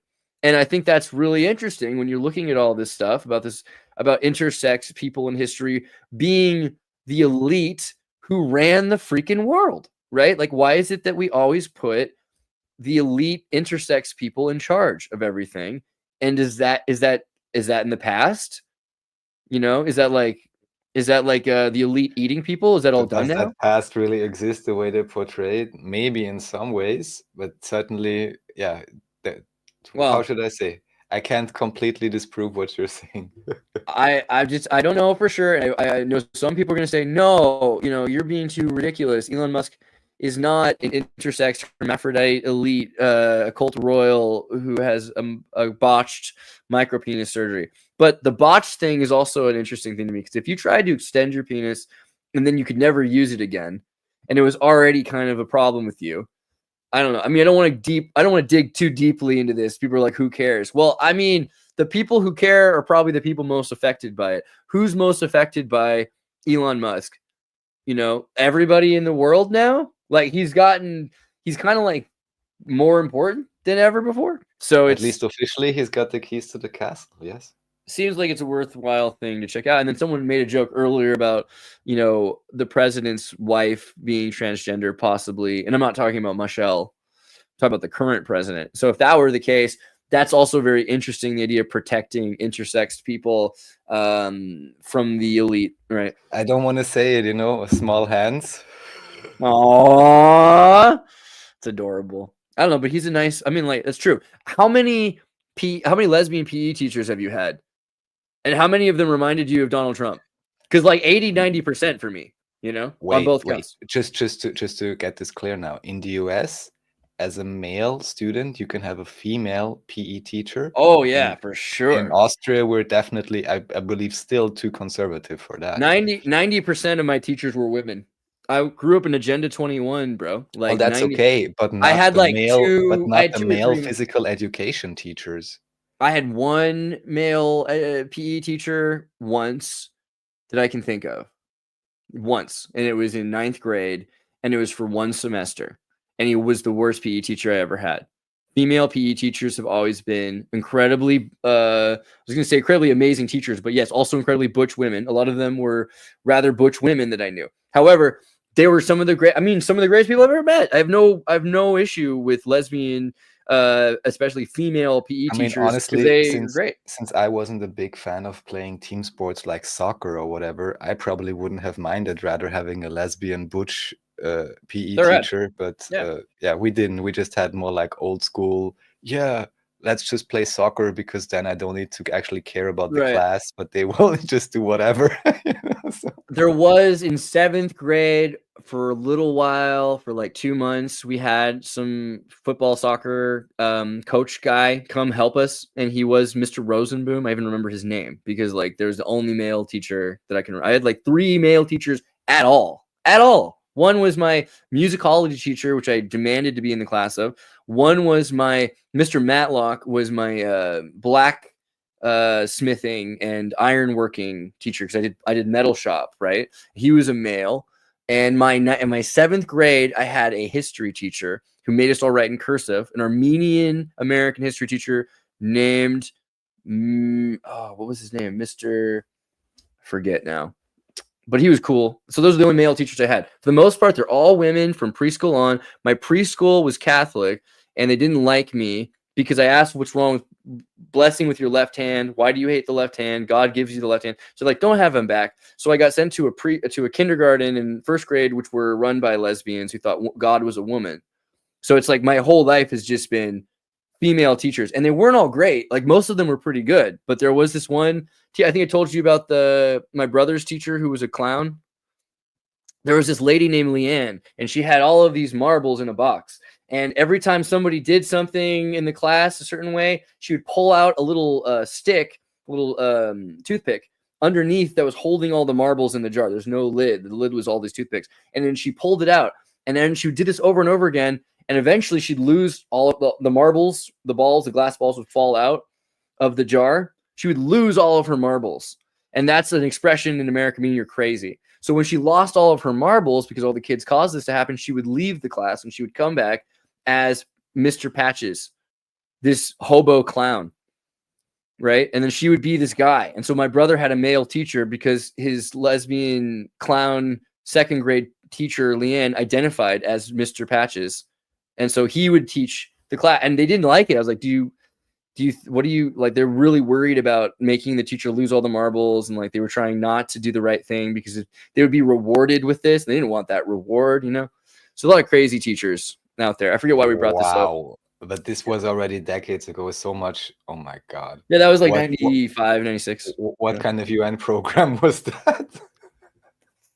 I don't know. I mean, I'm sure that like I got to look back at it now, but I feel like Leanne wasn't a bad teacher. She was just insane. And it's like, South Park literally has the same thing. Mr. Garrison's got this freaking clown puppet thing and he's insane. Like most of these teachers there's something seriously wrong with them, but they're really great teachers, right? Most people are like that. Of course, I mean, there is really great teachers, but I'd say if I'd consider all of the teachers I ever had, really great was maximum a handful, I would say. Many of them seem, unfortunately, to have some kind of neuroticism. I mean, who doesn't these days? And the other argument, of course, is unfortunately that oftentimes maybe the best performing or most apt at their profession are unfortunately often rather unlikely to enter a teacher profession as well. So this also then often raises the question whether the individuals being let loose on the children and students, whether they really are the most qualified on average, So well, I mean, let's say it's an open question. I like the being brought up by John, the Jesuit schooling, because Jesuits don't go become teachers just because they failed at something else. Most Jesuits, to become a Jesuit, you have to succeed so hard, and then they make you teach, right? And so a lot of that time, I think that's pretty good. And a lot of the nuns are great. I had like pretty great nun teachers as well. And I don't know, I think this all started about PE. A lot of the time, female PE teachers I've known have been incredible kinesthesiologists. They really understand physiology and the muscle structure of the male versus the female and everything like that. So just saying, I don't have any problem with female PE teachers teaching for males. I mean, in general, I think for the most part, most of the co-ed everything makes sense to me. There's only a few things where it's like, like boxing, you probably shouldn't have boys and girls boxing. However, I know, like, for instance, we had Olivia Rondo on this show, and she's a female wrestler from Washington, D.C. She could beat the tar out of me if she really wanted to and wrestle me. Like, she could win, And I know that that's not every circumstance or something like that, but I don't think we should be I think it's important to protect young kids and also to encourage them to do the best they can, and not to put against them the stigma of someone else who is inevitably better than they are, right? Like, this could be true for a lot of things, though, and I think it's really dangerous because you might say, okay, well, women shouldn't play with boys because they're better at sports, but then you might say, like, blacks shouldn't play with whites because blacks are better. So, like, this is not necessarily the greatest logic, and I'm concerned. There shouldn't necessarily be such a, let's say, hard distinction from that point of view. The other issue, which there may be, is that overall, from what I mean, generally anyone who willingly in these days would send their children to public school, I'm not going sure to laugh at you, but stop it. That's really a good return on investment, and if it's not even a better time and money and headache management if you take charge as much as possible of this yourself, or at least are super selective in terms of which exact school and curriculum, which is often decided from up above, right? You allow them. And the other point being that I think on average, there's so many female teachers these days, actually. And there's also, from the little I understand, all kinds of generic psychological issues in terms of, on average, for whom is it easier to sit in class for 6 hours a day, and what kind of skills and what kind of behavior is rewarded in this particular setting that has been institutionalized ever since all the nation states proclaimed, oh, we are so great, we have education for everyone. However, maybe not the same type of education actually is fitting for everyone. What does exist to various degrees of success is places like, I believe you call them like free schooling or something. And in certain European states, at least, this is legal. For example, in Austria, you can legally homeschool your children or send them wherever you want. All you have to do is at the end of the year, they still need to pass the regular curriculum test. However, from what I understand, for example, in Germany, this is not allowed. So in Germany, you're not only forced until you're 15 to do this test, but you're actually more or less forced to attend a regular school or a particular accredited school. So from this point of view, Austria is more laissez-faire in that regard, or you have more choices. And let me also just say, I didn't mean, like, I was using a poor example on purpose. Like, the idea that women are all one thing and men are all one thing we've just talked about intersex as well. And the idea that we're saying blacks are better at sports is well, I mean, there are certain circumstances where there are great black athletes, but there's no evidence that there is a unique singularity of blacks, or that is a thing that has superior athleticism. Well, but this is the problem with that argument, right? They're not all, well, especially even if we get into these terms, What does they're it not mean? all uniform. Only because you have a certain pigmentation doesn't mean you Right. have a particular type of physiology like that you can lump together. Although what I once read, not sure if that's correct, is that at least, again, this is now a very inaccurate way of saying it, but there is a particular group of humans that have usually more light-skinned, and they are, if I read this correctly, in terms of how their ligaments or something are structured, for them it's easier to have high power output for a short period of time, but quite a few with darker pigment, simply because of the physiology, have better output for more endurance, like something like that. And there might also be something about, like, literally that physiology has to do with your environment. So like Ethiopians happen to be black, but I don't think it's the blackness. It's the high altitude, low oxygen that makes it so that they're used to running with low oxygen. And so it actually, if you go and train in Ethiopia, you'll have an advantage as well. And I think it's, you know, a better example might have been to say, when I was young, my brother and I were playing tennis and we're bouncing back and forth, like, you hit like a girl, you hit like a girl, you know. And then the next thing over from us is some feminist lady who's an incredible tennis star, you know, and she's listening to these stupid kids, my brother and I, like, saying these stupid things when we're like 8 to 10 years old. And she just finally says, hey, excuse me, like, why do you guys keep saying you hit like a girl? Like, I'm a girl and I could beat the tar out of either one of you or both of you. And she did. You know what I mean? It's like, yeah, but we don't really mean what we're saying. So, and that's true about everybody, I think, you know. Yes, general PSA for all of Neuropa episodes. That should be the line, yeah. You have to decode it for yourself, the exact meaning. Right. But the point of, yeah, so just using the false dichotomy. All right, and then here is the super Reich. Ooh. Yeah, super Reich is not the super Reich, but it's the super rich. Aww, So you got me all excited. Darn to it. be reich in German actually means to be rich. Right. So here I just wanted to point out, this is again actually a pretty much, from what I understand, very much leftist think tank magazine, Moment. However, what they're good at sometimes is doing particular analysis, and here they even show you. You see, you have 1% owns, 40% of all wealth in Austria, which probably anyway is low, compared to maybe some other places, because Austria is relatively affluent on average.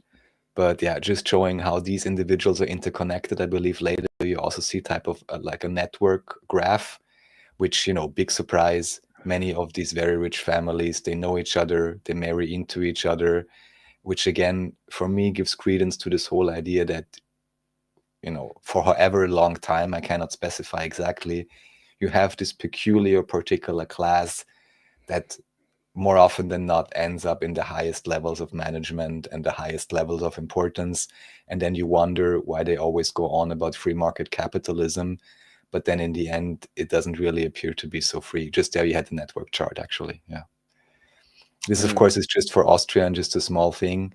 But even if you would look at common media conglomerates, which banks and which individuals, which family holdings they're associated with, again, for me, it gives credence to this idea that you have this special class, not necessarily that they have a very simple identifier, but they often wind up in these top-level positions of real wealth and real power.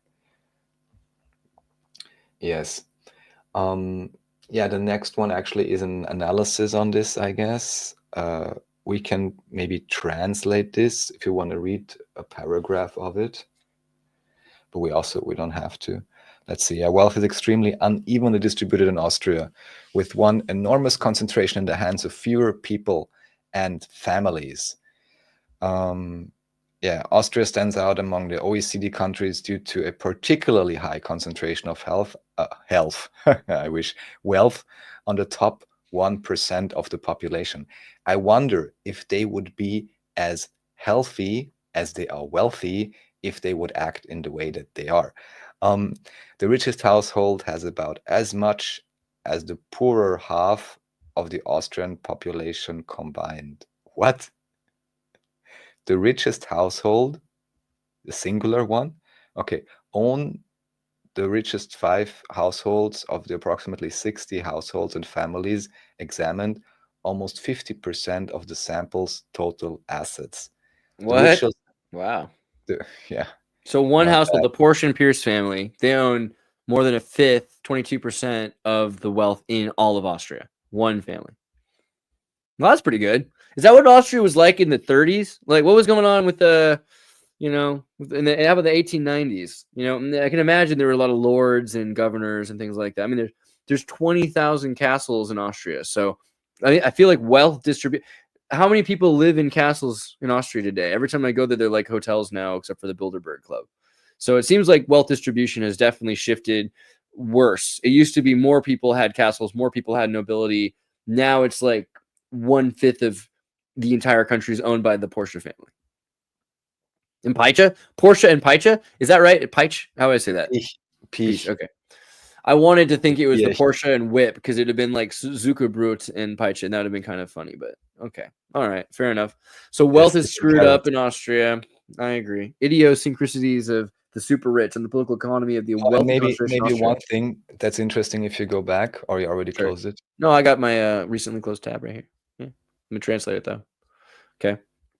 So one thing that's interesting, and I guess you have the same, I almost want to say scam going on in every country, by using different legal forms with limited liability, such as GmbH and GmbH and Co. KG, often embedded in complex structures from holding and associated companies, real estate companies, and private foundation, often leads to non-transparent asset and company ownership structures. So a little bit akin to what you mentioned earlier with, you know, taking your shares to the bank and having someone sign it, you know, and having your mafia in the background if anything goes wrong. You very legally have these entities with limited liability. I mean, in the US, it's even a mark of distinction to go bankrupt at some point. It's not really like that over here, but, you know, we're getting to it, at least for a certain class. And then what you can do, of course, if you have a complex structure, you can build up a huge bubble. Right now, there is a famous case with a guy called Benko Real Estate. He ended up owning Karstadt, which is an important German shopping house, and even he ended up owning the Chrysler building, actually, if I remember correctly. So he went up to the US, but all he was doing is kind of like artificially inflating the prices, schmoozing with all kind of people to reel them in, you know, making a good image. Now it all fell apart. However, this doesn't mean that he still doesn't have a private foundation, which still has loads of money, right? Because of the legal way you can do it, if you have enough money and lawyers and so on, and most likely are a prince yourself in some way, shape, or form, then you can afford yourself these things. And it's just obvious that, you know, we're not on a level playing field here at all. Right. Interesting.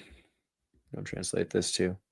Smells of North Korea. Everyone's been I feel really bad. You know what? I'm going to take a moment here to just, this is totally unrelated to anything else, but I've been thinking this, like, yeah, a moment for North Koreans. Not necessarily for the state of North Korea, although I do respect the DPRK. I just think it's, you know, we talk about the Ukraine crisis so much, and it's, the thing is, so many of these innocent North Korean kids are being murdered. That bums me out.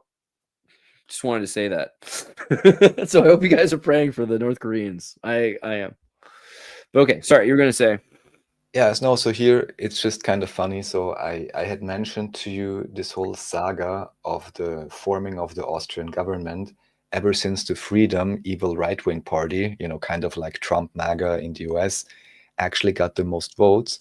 You had a similar story now in Germany where officially they only got 20%, although there is pure speculation and rumors that the real voting actually has been different for quite some time, but that's a different story. What is curious here, basically imagine this, you have, let's say, 4 parties that are in the game for forming a coalition government, because again, in Austria, you have all these many parties, not just 2, so you need to form coalitions. And 3 of them, for literally 100 days, were negotiating to form a government. They didn't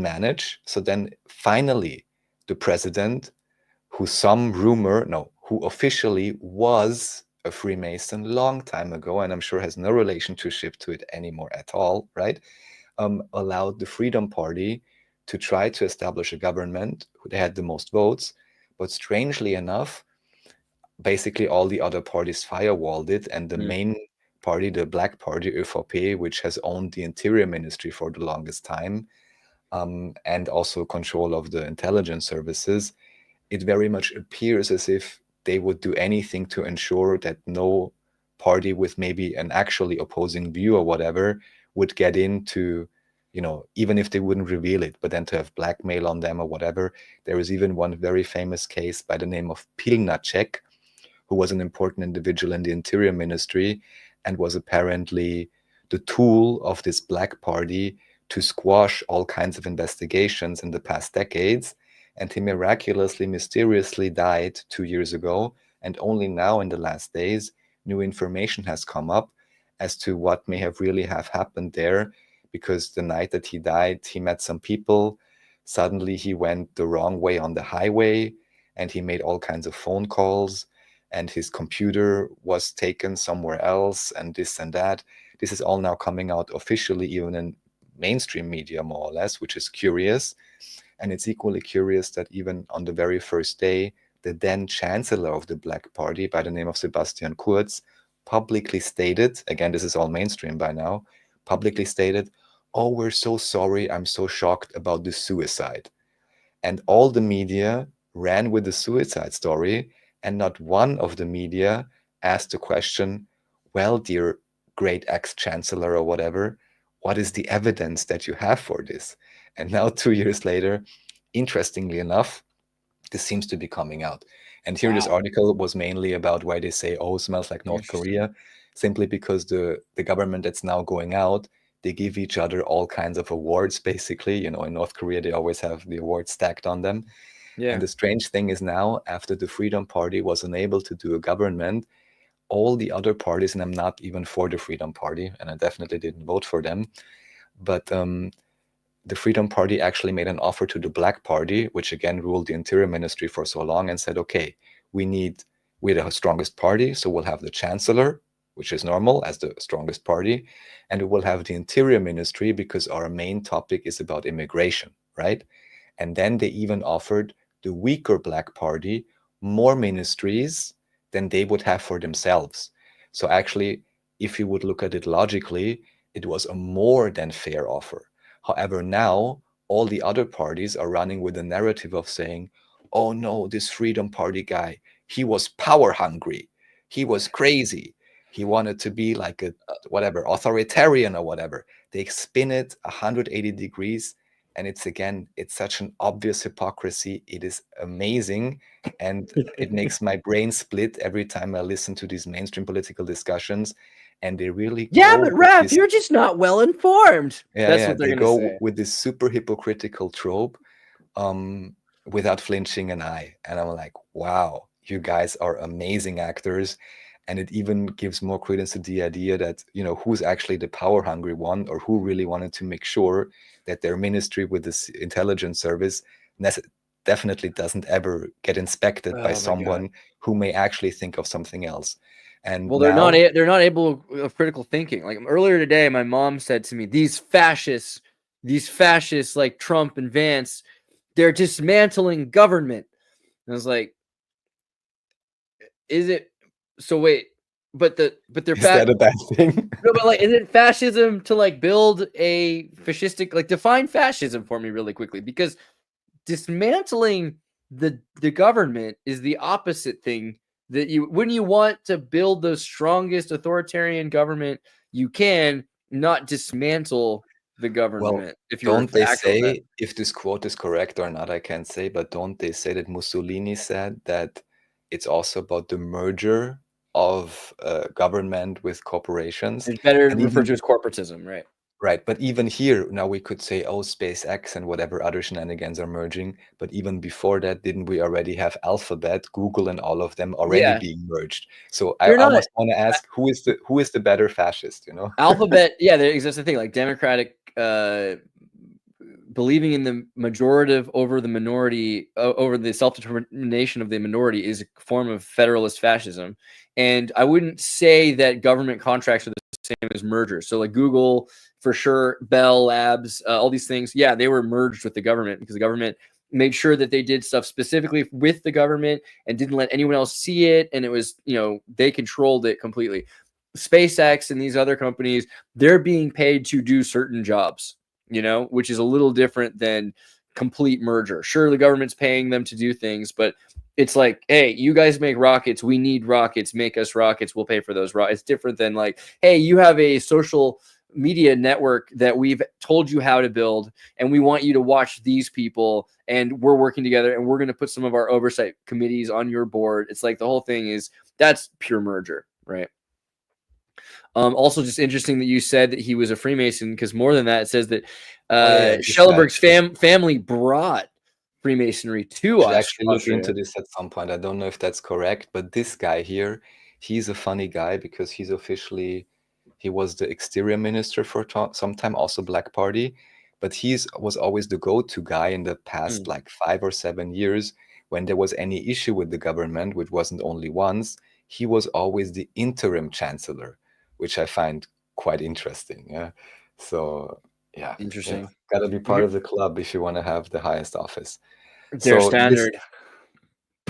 This is a very well-known, very much left-biased media outlet in Austria, quite known. And it's also kind of curious because, usually the leftists are always about, being respectable and being nice and so on. However, this forum, which you have, definitely is one of the most trench war forums you could possibly have, where all kinds of crazy things are being said, even many articles. Of course, they were completely pro-mandates, pro-lockdowns, and pro all of these things. Here I just pulled it up. We don't even have to look deeply into it, but it's just to anyone who for some reason is interested, you can check out the current official government program that now we have the Black Party, the Socialist Party, and the Neoliberal Party. And they now decided after 100 years, after 100 days of not managing a coalition, then having the Blue Party, Freedom Party, make an attempt, which was foiled, I would say. And now suddenly, of course, all these three that before couldn't manage to get a coalition, now they're like, yes, now no problem. And even the president is like, now things are moving. Now it's all great. Oh my God. And you're like, what is going on? And they even published 210 pages of, what they're supposedly doing. I'm not even going to get into it deeply. It's also the question how long this government would really last, what they're actually going to do. But this 210-page paper of supposed government contract or whatever they're having has all kinds of issues, big surprise. So, yeah. Crime and Punishment is a book written by a guy that I keep reading. Do you mean Dostoevsky?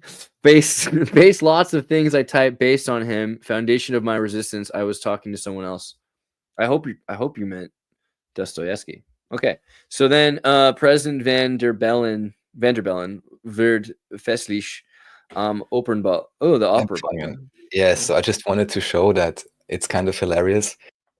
This is my goal. My goal is to dress like this at the Austrian Viennese ball.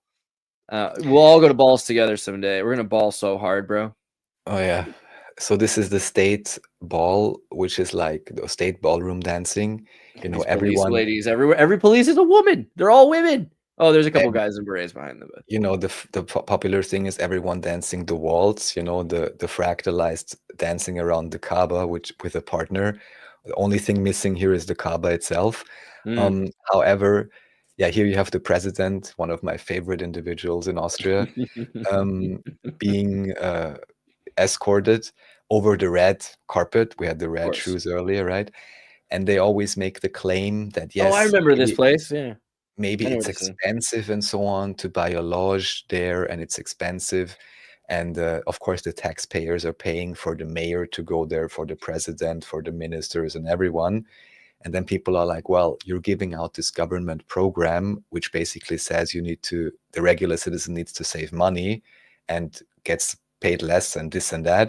You're going to But balls. there's still enough money to have this event, because why is it so important? Because you can network with all the important companies and so on. And while theoretically that is correct, the question remains open, of course, if that networking ultimately truly benefits the public at large, or just the princely interests that are represented here. I think by now you can catch my drift and guess what my assumption is. Jeez. Oh boy, Austria. Yeah, it's fun to me to watch like the people who like work and live in Austria. So like the persons that stuck out to me here were this happy. First, there's this lady here that looks like a prison guard from the 30s, right? Like I like her. There's something about her that just, look how tough she looks. She looks like she just wants some love in her heart. Like the lady next to her is all blonde behind her. She wants the feelings that the lady has, but can't have them.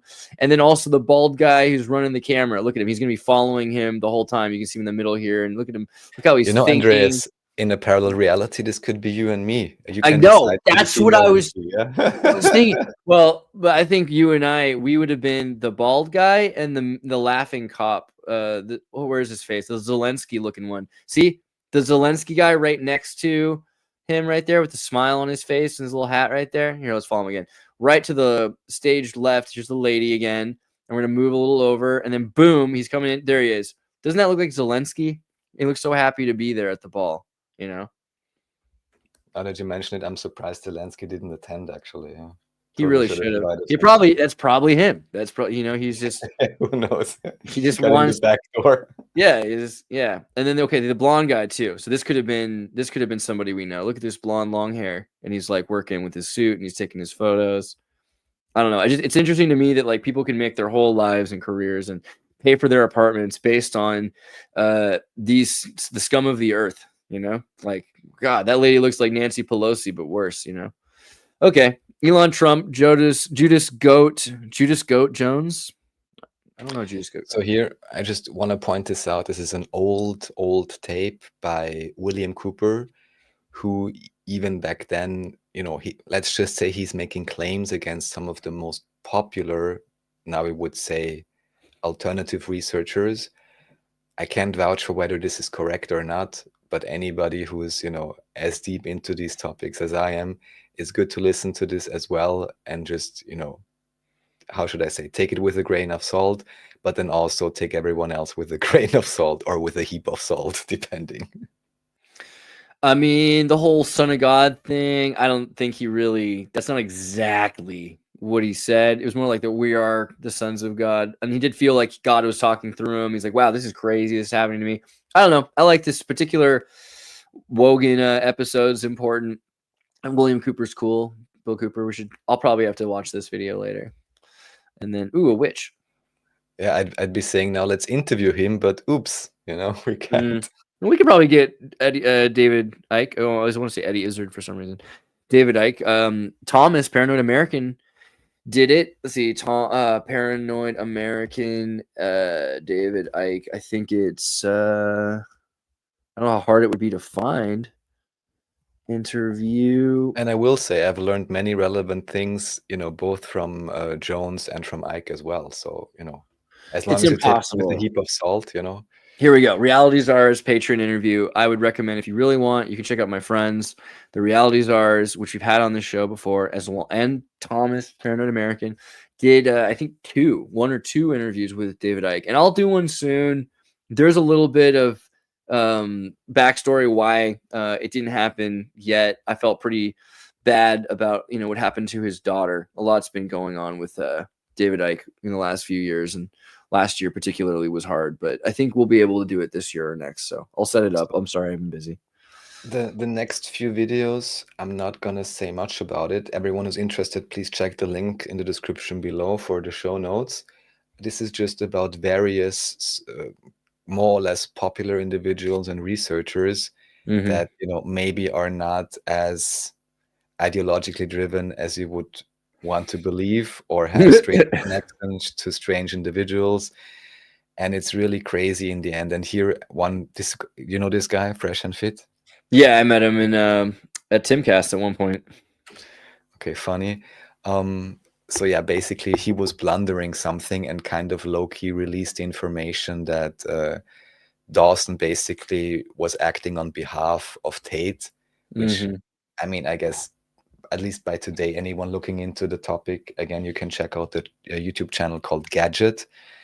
And even here, especially if we get into the male-female question, I'm really wondering about all the details of it, but at least in terms Anybody of wants to be that manly doesn't feel very manly. I mean, at least in terms of the court documents that Gadget goes through, and even just the chat logs from the internal Discord servers they have and so on, doesn't really appear as if they are very nice to women, for example. So I wouldn't want to associate necessarily, but apparently they pay. So, you know, whatever, right? The other videos here. Let me just really quickly, I know that we're nearly done and we have a couple more subjects. I'm happy to continue. I just want to respond to Frank for a second. Sure. Zelensky came off as a demanding homeless panhandler. You know, like I have friends on both sides of this argument. I know plenty of Ukrainians, and I think they're the only ones that I would take the defense of on the other side of it. But a lot of the Democrats too, you know, like my mom's a DNC supporting person, you know, like what are you going to do? They're looking at it the exact opposite way. They're like, okay, and I don't know how much you really watched the interview, but you should really pay attention to the whole interview because things weren't going terribly until near the end. At the beginning, also, you could say that he wasn't that bad. Like, I think he looked stressed out. I was thinking when I first saw the ending of it, Zelensky was like on coke. You know, I was like, oh, this guy's crazy. He's a crackhead. He's obviously disrespectful to the president, blah, blah, blah. I felt the same way. But if you watch it from the beginning, it's like everyone's insulting Zelensky, not the president. The president's actually really, they're doing cordial things. The president's really trying to work with Zelensky publicly because this is a recording that's live that Russia's watching and all of BRICS. And the idea that he's going to say something that offends them and then go do a meeting with them is a bad idea.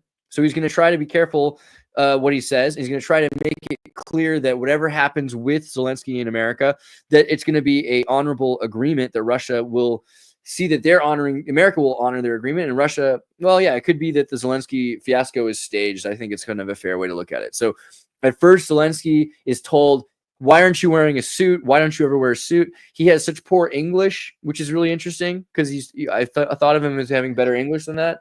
And yeah, he's shouldn't yelling. he be up to speed after doing 3 seasons with all these Hollywood producers for, you know, what was the series called? I Want to Be the President? Or what's Servant of the People, which is also the name of his political party, the Servant of the People political party. That's the party that runs Ukraine, right? But, you know, he talked about the election not happening. Serving up the people, yes. All right, yeah. So at a certain point, really the reason that the Zelensky meeting disintegrated the way it did was that they brought up the ceasefire. Zelensky said that he couldn't trust a ceasefire. He's like, I don't think that a ceasefire will ever really work because Russia has never honored those agreements. I don't completely disagree with that. It's a nuanced point. It's not exactly that. I mean, I think Russia's relatively far more honorable than people give them credit. But it's a nuanced point that ever since 2014, 2012, 2014, the Odessa invasion, that it's been, I mean, Russia, the state, the Russian Federation, feels the responsibility of Russian-speaking persons, right? So in other countries that are former Soviet territories, there are tons of Russian people put there by the Soviet Union. A lot of the time they're brought there by Stalin and everything, but they're not treated very well always. And Russia thought they should look out for these people. So it becomes kind of convoluted when you say Russia's in other people's states. Because, yeah, technically there are Russians living in these states. But if you were to say that Ukraine, you know, should be Ukrainian, well, 60, 70% of Ukraine are Russian-speaking people in the east that are far away from Kiev. And they're not Kiev. And they're not really Russian Putin supporters a lot of the time. A lot of these people are Russians who just don't want to be part of the Putin Federation. So there's a total thing there as well. But Russia is a group that we need to make an agreement with right now, is what Trump is looking at it. And so for him to say, we need to make a ceasefire, we need to make a ceasefire, we need to make a ceasefire, and then Zelensky to immediately afterwards say, a ceasefire won't do anything. It's never worked before. That's why I won't even go in a room with that guy, because, you know, one of us will come out dead. one of us will come out alive and the other will come out dead. And it's like, that was a bad thing Drama for him queen to much. say live in the Oval Office. And Vance was also kind of annoyed that he has been, and I think that's why when people saying it's staged, because Vance really did set it up by saying things the way he did.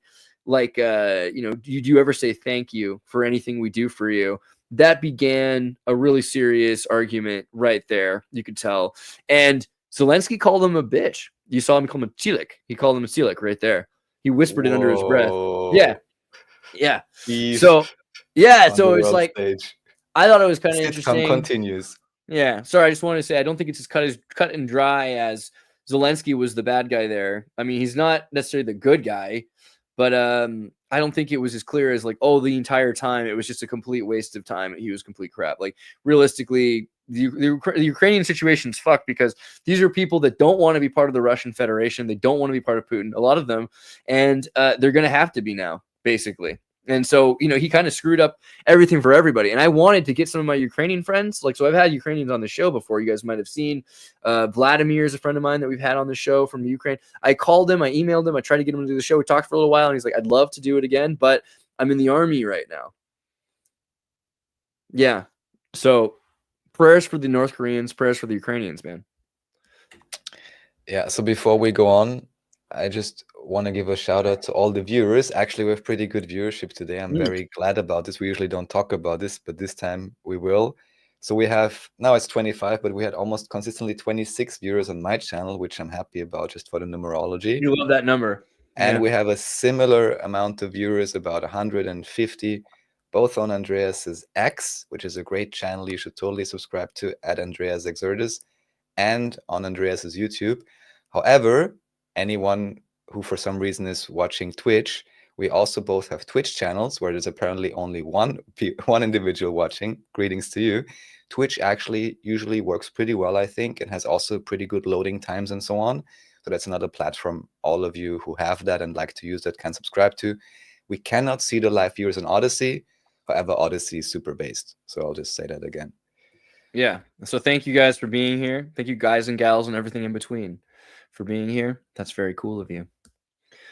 Let me pull back to Blast from the Past. Callie Diamond disgusting Sean Atwood. Well, you said disgusting. So here also we don't have to get into it one another of these rabbit holes, but just because of he did interviews with Tate and was totally glazing him, and I was like, why? There were strange things before. And I look deeper into this again, at least what you can find from official court documents, and also, like I said, from internal chat logs and from kind of like behavior and so on they have, which doesn't make them seem to be very trustworthy or nice, the Tates. Of course, their background with their family and so on, all the big question marks. Let me just cover really quick. Britt said allegedly Zelensky was an actor, comedian. Yeah, obviously. I hope we were just talking about the show. Like Trump. You need to watch. You need to watch Servant of the People. And what I remember that was interesting was when Ukraine started, Netflix dubbed and put up Servant of the People right on Netflix, but only the first season. So if you were a Democrat, you would see the first season of the show and love him. But the second two seasons, which were about the Ukrainian equivalent to a January 6th like event and a coup and the civil war, breaking up all of the different districts of Ukraine into hundreds of little tiny balkanized states. And then the future of Ukraine, where they're like in 2001 A Space Odyssey, Ukraine, all the kids have like tablets, and then in the future, they're talking about what happened years ago. Right? That show is quintessentially the most important thing you can see if you want to understand what's going on in the Ukraine and in the world with the neoliberal agenda. This is I've said it before, some of my favorite CIA propaganda ever made. And you know me, that's saying something. So I really think you guys should watch Servant of the People. You should understand Zelensky. And one of the biggest ones was that he played the voice in Russian for Paddington Bear. This is a bigger deal also. So children who grew up in Russia and Ukraine, the first, this is one of their favorite cartoons for some Russians love bears, the Russian bear.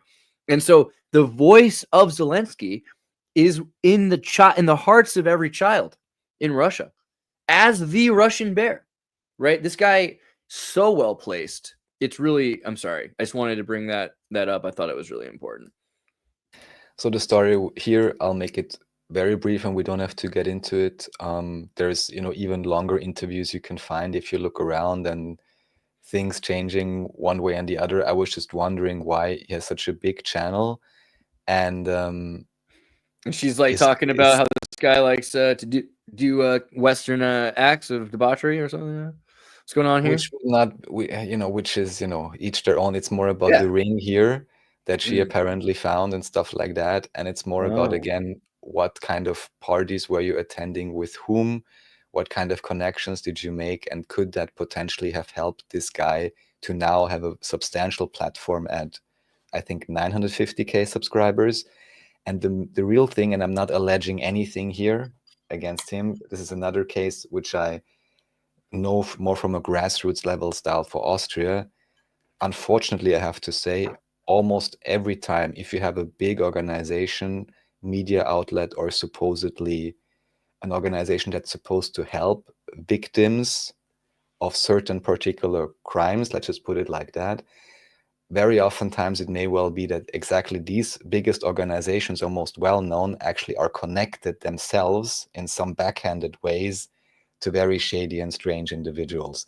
So even if you're looking for help, if you're in a real situation, really try to look for something that's truly grassroots, because the organized types may well be that they themselves are connected, which kind of makes sense. Let's just use an innocuous example. If I were to be, what could we say? Well, it's probably even true. I don't know, gambling or whatever. Oh, gambling is bad. You want to get help for gambling. It's probably run by the gambling company themselves, along these lines. Yeah. So everyone can fill in the blanks. I like Narcanon. Come again? Narcanon. So let's say you want to quit drugs. Like you might quit narcotics through Narcanon. Narcanon, if you can't tell by the font, is run by the Scientologists.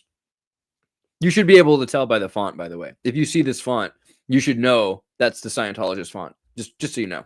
But what they do is they're like, okay, here's a group of people that are heavily controlled by some simple little thing. Let's remove that and catch these controllable people. We'll get them clean off of drugs, and then we're going to turn them into OT level sixers, right?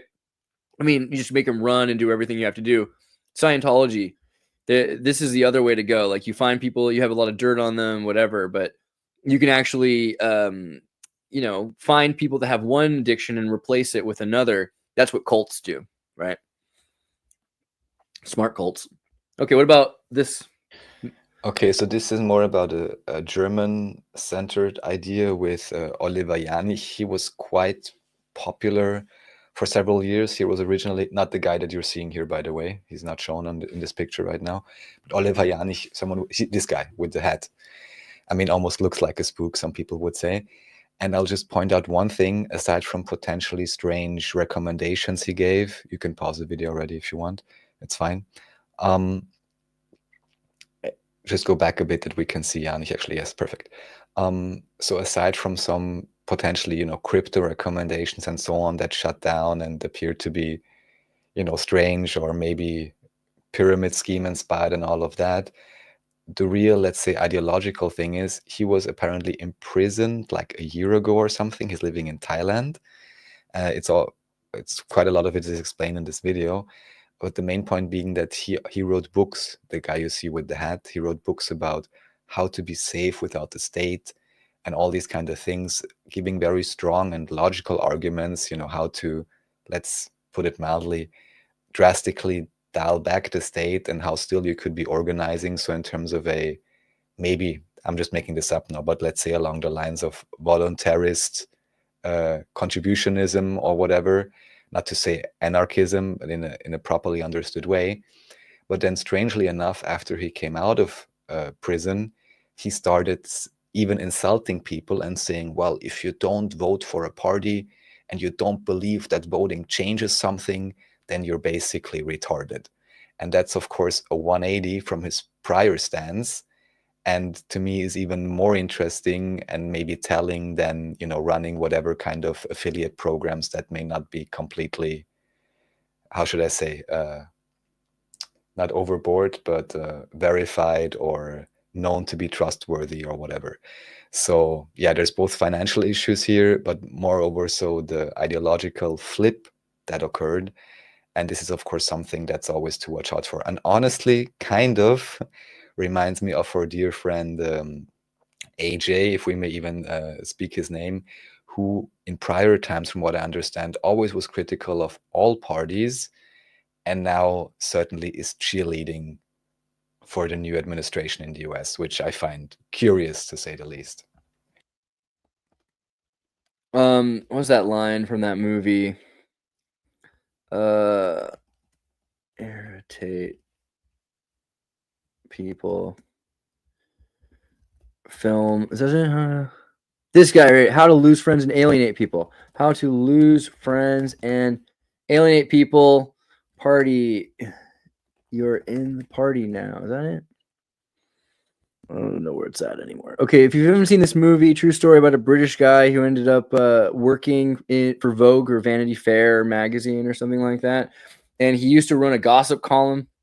And then the Vanity Fair hires him to write, and he thinks that they want him to do all this gossip. And they're like, no, we want you to make these people more famous. That's what you're doing. He's like, and then they're trying to explain, like, he's like, well, yeah, but you liked it when I used to like make fun of these people. And then his Vanity Fair boss is like, all right, like, you know how you weren't in the party before, and so you used to make fun of the people who got into the party because you were jealous. Well, you're in the party now, so stop it. You know, that's basically, I think that's the vibe right there. Yeah, don't accept the invite. What can I say? Unless it's where you want to be, of course. There was I was really quickly, I don't know if it's exactly the same subject, but like because of that, you've heard about everyday.spy, and then you know, Andrew Bustamante or whatever. Do you know this guy, Andrew Bustamante? I heard about him. What's he doing? Well, he says he was a CIA asset at some point, which is like kind of not as big of a deal as people think it is. Yeah, right. One of the guys who's like offering to train you in like CIA special protocol. Oh yeah. For 50,000 or something. Yeah, real fancy stuff. And yeah, Skinwalker Ranch, you know. Ooh, yeah. All right. The reason I bring him up was he did this video a while ago. Let me see if I can find it. Andrew Bustamante, and it was talking about clearance. Let me see if I can find that. Here it is, right here.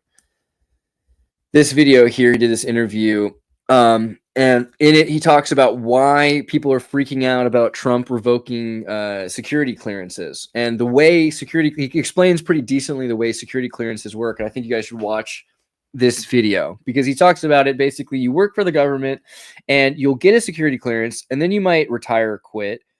And when you do, your security clearances don't go away instantly. They're not based on when you quit or when you retire. They're based on years. So like, okay, you get like this security clearance for the next 20 years or 10 years or 6 years or 6 months or whatever. You have access to these things.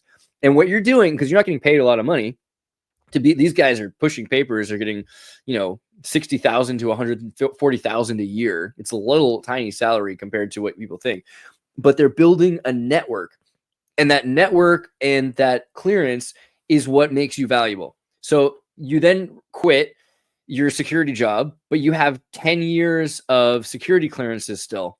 And so then you get hired as a security advisor for one of these tech companies that are military contracted for $400,000. Try to tell me that this is not done deliberately. I mean, what a joke is this? Well, and that was what was interesting, because of course it is, that they're setting it up so that they could privatize the intelligence. And a lot of the time, and Trump didn't like this. He said, hey, look, no, if you have a security clearance, you're not going to take that away and use that for some corporation, you know, that could be at odds with my government. No, you're going to only allowed to use it for the company, not any company.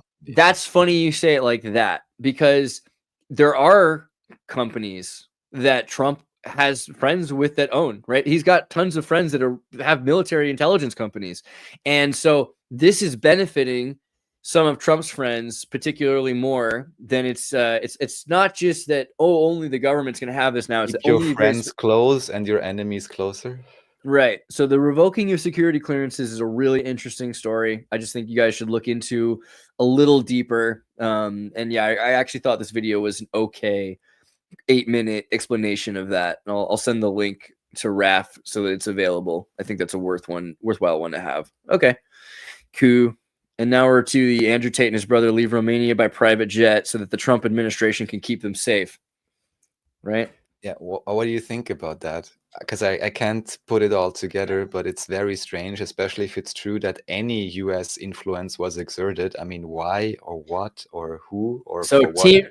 so in the ancient times, you know, the gossip was enough to get you, and then in the 19th century, it was the rumors to the photos of you with 2 prostitutes, one on either arm, right? Like the Venetian.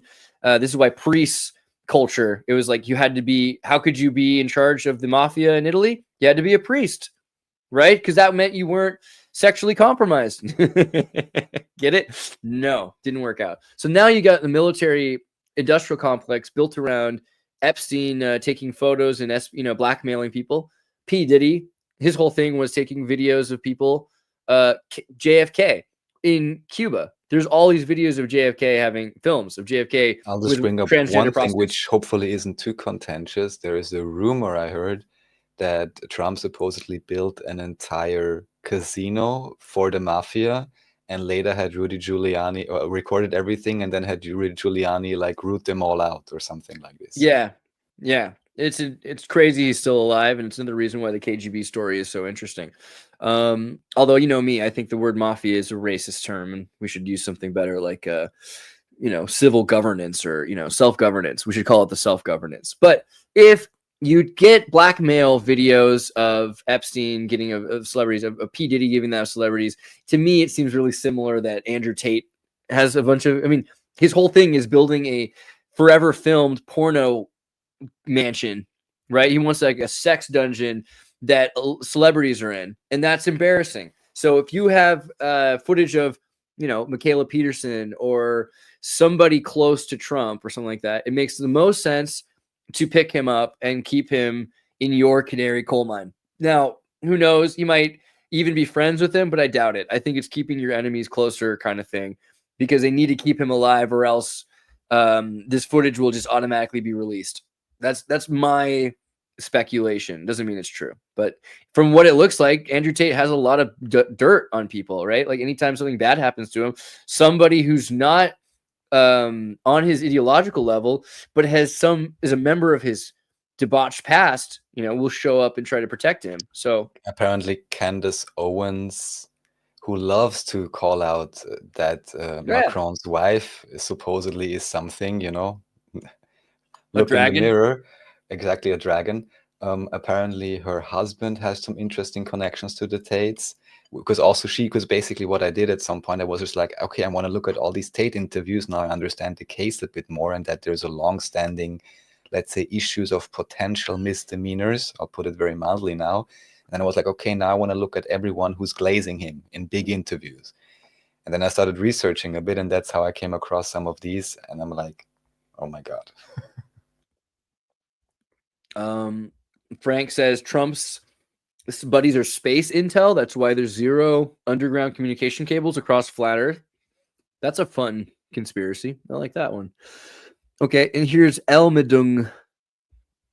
Yes, Elmedung. So this is interesting. It may also just be part of the world stage play. I really cannot say, but you may or may not have known that there was an election in Romania recently, where Călin Georgescu, he also has like UN background, but I don't know enough to know what he's really about.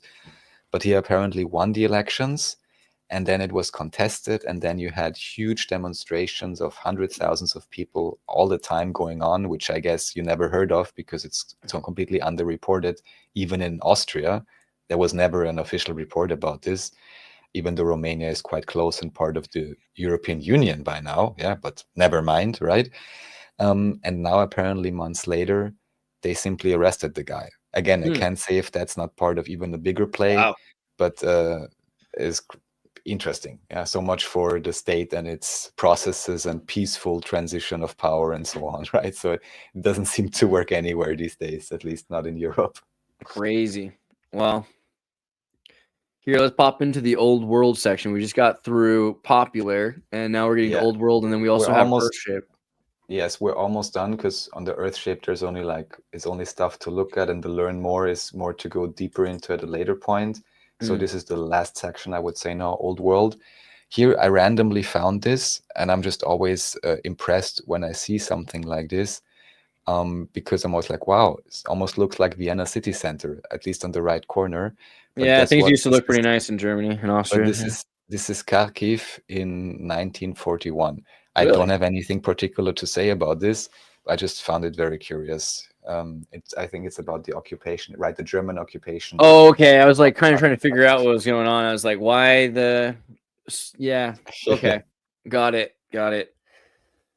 Kharkiv's a nice little city, though. I can imagine it's probably always been pretty beautiful. It's interesting to look at. Yeah. I mean, wow. Actually, looks pretty bad right now. Just since we're talking about Kharkiv, actually, there was one guy by the name of Lira Gonzalez who was doing many interviews with the Duran. By the way, everyone check out the interview with Andreas and Alexander Mercouris from the Duran. They, how should I say, at least provided the alternative narratives that were underreported in the West. And Lira was reporting from Kharkiv. For some crazy reason, he decided to stay there, even though he was decidedly speaking against the Ukrainian government. At some point, he was picked up by some intelligence service, then he was put back. But then a few months later, he was picked up again, put in prison, and at least officially, apparently, died there as well of some kind of lung infection or something. So, yeah, if that's correct, that's a sad story. And even recently, but I'll bring it up another time, we spoke about this briefly, about the rumors regarding John McAfee. And I recently found a video about, 5 hints that maybe John McAfee is alive. Also because he actually, maybe you also mentioned this at some point, previously once had paid someone off to vanish from a prison or something like that. So yeah, open well, questions. It makes plenty of sense to me. The real reason I just saw this documentary footage, McAfee, scat obsession. So they interviewed all the women that McAfee used to have lovers around the world, and every single one of this Gringo, the Dangerous Life, they're all really uncomfortable when they bring it up, but they're like, yeah, he used to make me sit in a hammock, and he would cut a hole in the hammock and under my butt, and then he would lie underneath it. I'm going there. It's enough. Yeah, it's crazy. Because then they're like, wait, did he at least have sex with you? And they're like, no, he just made me crap in his mouth. I don't know. It's weird. McAfee's a weird guy. And to me, anyone who does anything like that is at least as likely to break out of prison, right? I mean, right? I mean, if you could do that, you could probably break out of prison. I don't know if they're completely related, but I don't hold anything past him now. If that's the way this guy was, he's probably he's built different, And you know what? That's fine. As a Californian, that's fine. Do what you like. Do what you love. I always say, just leave me out of it. Oh, that kid looks cool. I want that hat. All right. So then here's Martin Waldseemüller. I came across his reference. I haven't done detailed research yet, but he apparently made some of the first maps. So maybe that's something we later want to look into a bit more. Here's basically just for reference to let everybody know that this guy exists. I haven't. Jesus? He looks like kind of a special guy, like a probably, by now all the historical figures are some amalgamated, fictionalized Saint something. Germain, yeah. As a nice name, Waldseemüller is like Forest Sea Miller is his name. Yeah, apparently he made maps. He says first to produce. Oh wow, the first to produce a printed globe. Now that may be an interesting hallmark. There it is, right there. Right, it's gonna load, but it's a printed globe in sections. There you go. All the parts of it. Weird looking, man. Weird. Yeah, looks a bit skewed. A bit weird. Okay. Very interesting. Yeah, so the next thing is more, I mean, we can go on here, but there's not much I can say here. This is really interesting, and I would love for everyone who's interested in, again, if I say underground research now, I literally mean under the earth, researching what's under the earth. These are presentations by Gunnar Hiptmeyer, whom I'm quite confident we will have on pretty soon. He's an independent researcher. In Austria, it's a nice term. We call it Heimatforscher, which means someone who's researching about his own home, his own place. And he just goes around all these strange access sites, these strange stones and these tunnels and whatever else there is. We already had a really good conversation because I called him. I basically wrote him and was like, hey, I just found your presentation randomly. And I sent him Stellium 7 stuff. Everyone go check out Stellium 7, Petrified Giants and Petrified Mountain in, or potentially what looks like a petrified elephant in Spain, Mount Go, Stellium 7, one of our dear friends. And he's basically doing similar work, but just in Austria. There's many, many interesting things to be found. And yeah, we'll have him on soon to talk about it more. But why I want to shout this out in particular, everyone can check out his channel, Tagu Academy, and then look for maybe there's a playlist or whatever, but there is quite a few English videos actually. Somehow YouTube doesn't always, recommend the proper thing. So I didn't even realize it myself at first. But when talking to him, it was like, oh, there is this and that. I was like, oh, wow, there's a whole playlist and there's all this information translated to English already. So that's great, of course. And that's something that even English speakers can check out because, it's a recurring theme all around the world, all these underground tunnels, all these underground places, also in Austria. And it's great. We should go hang out with this guy. This looks cool. I want to go walk on these rocks. Oh, yeah. So it's cool to have like really independent researchers. He's not even affiliated to any university or anything, but of course by now has developed quite an international network of different researchers. So anyways, shout out to yes, Tagu Academy. What was the word? Heiligforscher? What's the word for someone who investigates their own home? Heilig, yeah, the holy researcher. Heimat. Wow. Heimat is the home. Okay. Yeah, Heimatforscher, yes. So shout out to Gunnar Hiptmeyer, and I'm pretty sure we'll have him on soon, and he can tell us his story and what he's found so far. Yeah, here, Gunnar de Hiptmeyer. This is how you can find him as well. And just look for the English things. There's even translated presentations made by him. Yeah, one is even brought up in a second, so we can see it. Very cool indeed. And yeah, looks like he's got I'm gonna have to watch some of these. This is awesome. Okay, and then guaranteed land ownership maps, basemap.com. Yes, I don't have any detailed information. This was recommended by Gunnar. He said you can find a lot of interesting things here, but I haven't looked into the app yet. Who owns the land? But he just said it's quite a cool app to understand. So is this something like if I'm a hunter, I can make sure that I'm hunting on public lands or something like that? That's probably the official or mainline use for it. But I guess maybe there's hallmarks there or interesting borders you can find or whatever else. Yeah. So it's interesting to me. I think I just saw, where's the video? Like, moved to island, abandoned. Was this it right here? This guy here. I bought an abandoned house. Okay, so this guy, he buys a little tiny building on this island, but there's like no other buildings on the whole island, right? There's very few people living on this tiny. There's no one else on the whole island. So the way it works is if it's public land, this is owned by the state, and it's not being licensed by the state to only one corporation or only one tree milling company that's the cousin or the nephew of the wife of the, you know what I mean? Like nepotism, usually.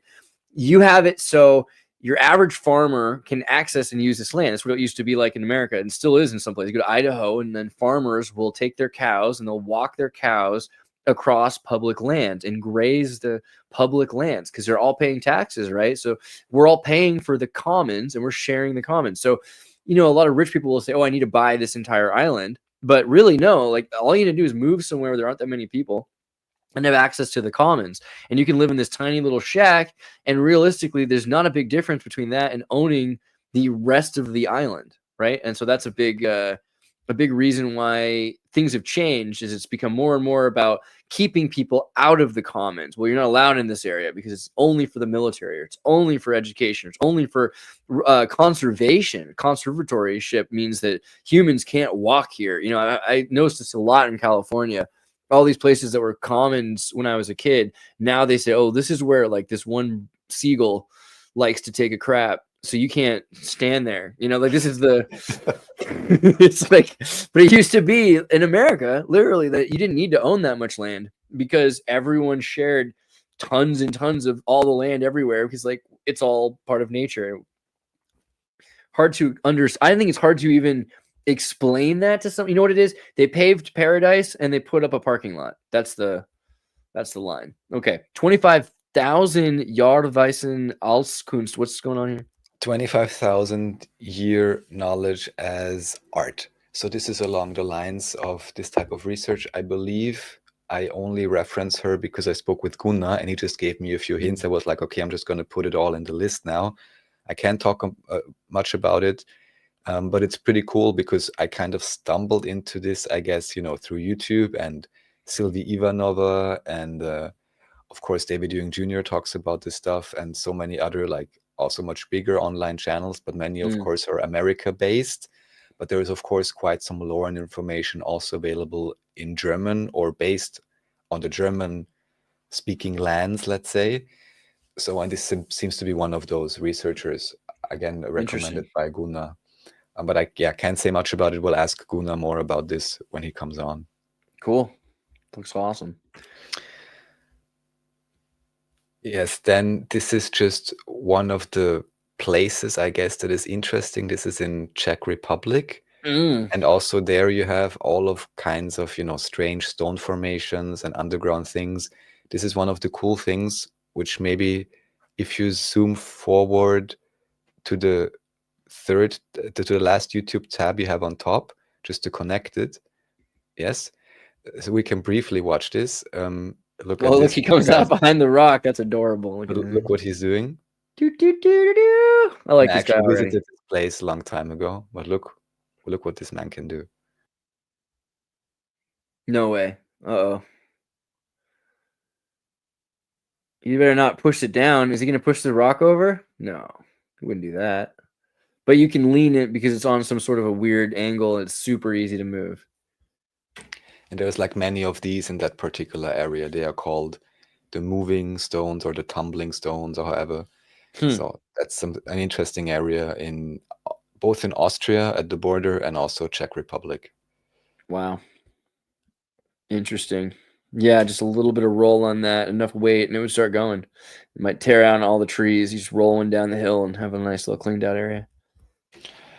So this is like a, I guess, mainline. Yeah, we can go on from this. This is like a mainline interview. I can't say. Oh, wait, this is something different. Maybe zoom in a little bit or scroll in a bit. Right. This is an interview, I think. Right. Interesting. However, he's oftentimes talking about so many thousands of years past, which is difficult to verify. But this was one of the videos that started then to be recommended by me by YouTube when I finally stumbled across this, you know, German-speaking area-centric underground, under the earth type of research. I wouldn't vouch for this guy. I really can't say. But what's more interesting is the next tab, and that's actually the one I want everyone to check out, which is, because of course I saw this presentation by Gunnar, which was quite well made about Danube civilization. And then I thought like, well, you know, totally got to run this through the AI and so on. But then I realized, oh no, they actually have a whole playlist where you have many presentations actually by him. Maybe skip forward a bit, because this is Servus TV. I'm not sure how quickly they want to maybe go to the middle. Is this just a documentary? All right. Okay. Yeah. So this is actually by Servus TV. That's interesting because Servus TV is owned by Red Bull basically, and they have enough money in Austria because it's half owned by Austrians officially, by the Mateschitz family. And oh, now I know why. Okay, because Mateschitz was the one which I told you about, where you have these underground access sites in Austria, and he actually did land probings where he could verify that, yes, these underground sites are connected to each other through quartz veins, like solid quartz veins going all the way through. And there is the speculation, even supported by Zeilinger, who's a Nobel laureate for quantum cryptography or quantum physics, that yes, it may well be that these are some kind of teleportation resonance chambers. Yeah, it's an open question, but yeah. So now I understand why Servus TV is even funding this. I was like surprised. I thought it's just a presentation by Gunnar, but no, this is like a real documentary style thing. Most likely because the former head of Red Bull for Austria, who just recently died, he maybe had a personal interest in this, or whatever it is exactly, I can't say. But probably that's why they actually made a whole documentary style thing for TV. So yeah, that's something people can check out. Very cool. Human resonance. Yeah, this was recommended to me. I have not looked into this yet properly, but just something interesting to check out. I'll look at this more and then I'll come back with more information. This is one of these recommendations, you know, that I randomly came across. Maybe Looks something good, though. interesting there. I'll check it out. And this is now still just in German, but this is from Dr. Kusch, and Dr. Kusch is one of the well-known researchers for this whole underground thing. You have it, Dr. Heinrich Kusch, and there you even maybe go to the text illustrated book Secret Underworld. Maybe there's a link. Oh no, but it's translated, so this will still be in German. I'm just trying to look for the English playlist. Let's see here, for example, I'm posting one link in the chat so everyone has something to check out. Let's see. This is actually in English. Okay, that's great. So I'm gonna post this, copy here, here, here. So anyone who wants to listen to Gunnar in English before we have our interview and maybe already come up with questions, here you can see, I'm posting in the chat, Ancient Resonance Chambers in Austria by Gunnar Hiptmeyer. And yeah, hopefully next time I'll come back with the whole playlist, which apparently is not so easy to find again. But there's like 10 to 30 translated, either English interviews already or German presentations that he translated to English. So there's quite some information there. Here we don't have to open up all of them because it's all along the same lines, I guess. And these we'll skip because that's just more detailed stuff. And for music, only the first one. So yeah, here this is just a funny thing I found. You know, always people debating and researching, some more honest than others about the shape of the earth. And Jesus was like, "You have one job, bro. Read Isaiah." That was like his big thing. He's like, "Read Isaiah." So came across this in Isaiah 40:22, where it says, "He sits enthroned above." Oh, let's see in the proper version. Well, you know, it is he that sitteth upon the circle of the earth, and the inhabitants thereof are as grasshoppers, that stretcheth out the heavens as a curtain, and spreadeth them out as a tent to dwell in. So some people say this is an argument for a particular shape of the earth. However, the more interesting connection for me is the next tab, because it's 40:22. And guess what? Earth Day, where they literally have a flag of the official mainline image of Earth. Kind of like the intersex flag too. If you think about it, it looks kind of like that. Yes. But this day is on the 22nd of April, which of course is a curious, let's just call it a synchronicity. 2 days after Hitler. Yeah, I don't know what that's all about, right? Well, that's what you said. For me, it's more about the Isaiah 40:22 connection, and then with Earth Day, with this particular image even on the front. So I find that very curious. Dude, I remember I wanted to bring this up the other day because people were talking about like U.S. Aid wasting money, and I was trying to remember like when I was young, dude, when I was a student senator at a community college, I was like, I wanted to say like some of the things I did with the taxpayer money were, you know, on that level. I remember they were trying to take all this money to give to some group. Yeah, they were trying to give it to some group, and I was like, well, why don't we just use that on our own friends? You know, I immediately fell into the same trap as everybody else. I was like, I have a friend's band. You want to have music at Earth Day? Yeah, but you made Let me pay my friend's band. You know, that's a difference. Well, that's different. Yeah, it's true. But I always make things way cooler than they used to be. But I mean, I remember they were trying to give all this money to this group, and I was like, well, why don't we just pay our friend's band to play? And we got our actual Maitland, who's been on the show, and several people came from Wubachia and they played for Earth Day, and we ended up paying our friends' bands to do the show instead of all of these government contracted cronies. And yeah, so I don't know. I mean, I'm not against that. Hooray, Earth Day. Yeah. You know, if they would actually take this federalism and all of that seriously, and then every local student body would really just locally decide for themselves, it'd be a different story. No question about it. Nepotism. Yeah. Nepotism. Yeah, okay. So, all right. Earth That's Day. the important correction we have to make put sure. in chat. Yeah. Otherwise, Nepotism. great sentence. Yeah, okay. Nepotism is natural. All right, other worlds. The planet of our solar systems are full mysteries. This is So here, NASA. Oh boy. usually I'd say we'll look at those, but I don't want to get, I definitely don't want NASA to have a copyright on this video. You know, it's bad enough that YouTube has it in some God, sense. those would be ironic.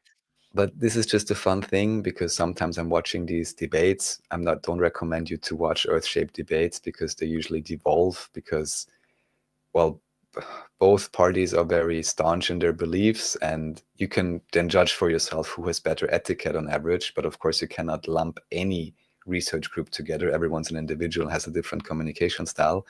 But anyways, one of the arguments then is, oh, why isn't there, footage of NASA doing this or that?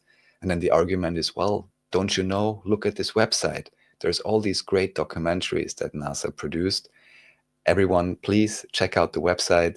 So you're telling me that NASA has an entire film department that makes movies all the time? That's what they're doing with the money? Come on, Raph. That's unbelievable. No. Here on the official side, at least, they only give you like 15-minute whatever things with a few animations. And you can pay for NASA Plus. You got to just pay for NASA Plus. I see. NASA Plus. That's real. But there is a few things in the public domain, even on their official website, and everyone please check it out and tell me what you think of the production value, or just tell me how. I want to know, like the NASA people say, how incredible are all these achievements. It's so incredible. It's really, truly incredible. Nepotism is natural. NASA-potism. Okay, so now here's a video: Flat Earth Banjo, USA, Japan, and Brazil. Yeah, so here we don't need to go through all of those, although I would actually recommend everyone to this one video is interesting to watch. This is old footage. I think I saw this years ago, but you have basically all these people randomly asking pilots certain interesting questions about how they are navigating their planes. And I'm not going to make any claims here again, but you can judge for yourself what this would mean in terms of flight dynamics and in terms of, basically the question is, how do they adjust while they are flying? Yeah. And they give quite a few interesting statements in terms of how they adjust, because you would imagine, of course, I mean, that's how it would make sense to me, unless you have another supernatural force that's always making it the same distance. But if I'm flying, at the beginning, I'm flying up, and then I'm flying like this. And then, because of course we know that the Earth is curved along a certain way, according to NASA, you should then fly around that curve, right? But strangely enough, just as quite a few NASA documents themselves state, they are only assuming, I'm just quoting NASA here, a flat, non-rotating Earth. Make of that what you will, and you can consider for yourself this witness testimony from these pilots, and then, make sense of this yourself, what this would mean for the actual shape of the Earth, at least for the known surface area. Who knows? Maybe we're in the pan, yeah?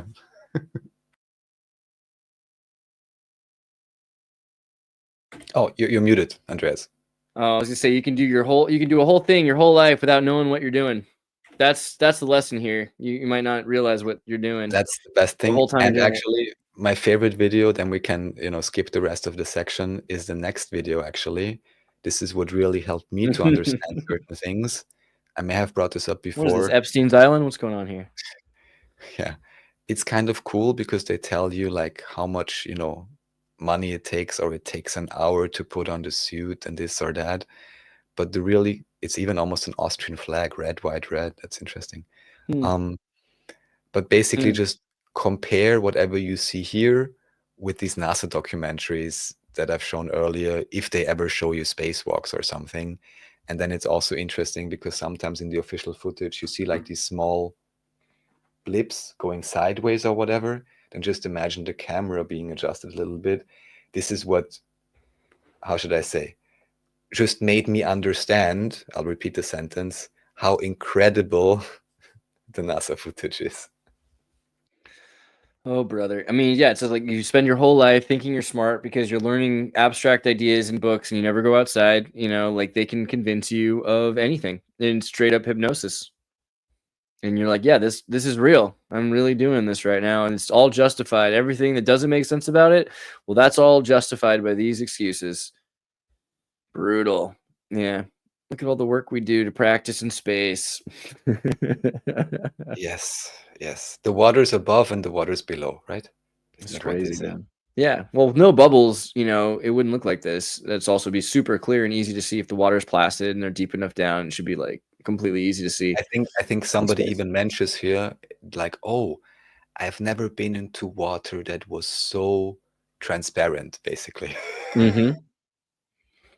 Right. So it's I wonder plastic. what chemicals they add to it or whatever to make it like this. But yeah, it's quite an achievement. I think as long as it doesn't move too much, it can be pretty transparent. But yeah, there's supposed to be more oxygen in some of the water too. So 50 unbelievable moments in outer space. Did you want to see this?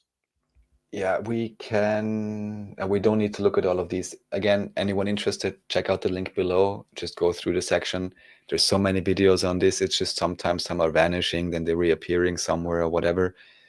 You know, make up your own mind. But it's definitely interesting to be aware. Oh, and here, oh my God, this is the Joe Rogan thing. Maybe we want to see that. It's the only one. Because here again, we have, you know, the...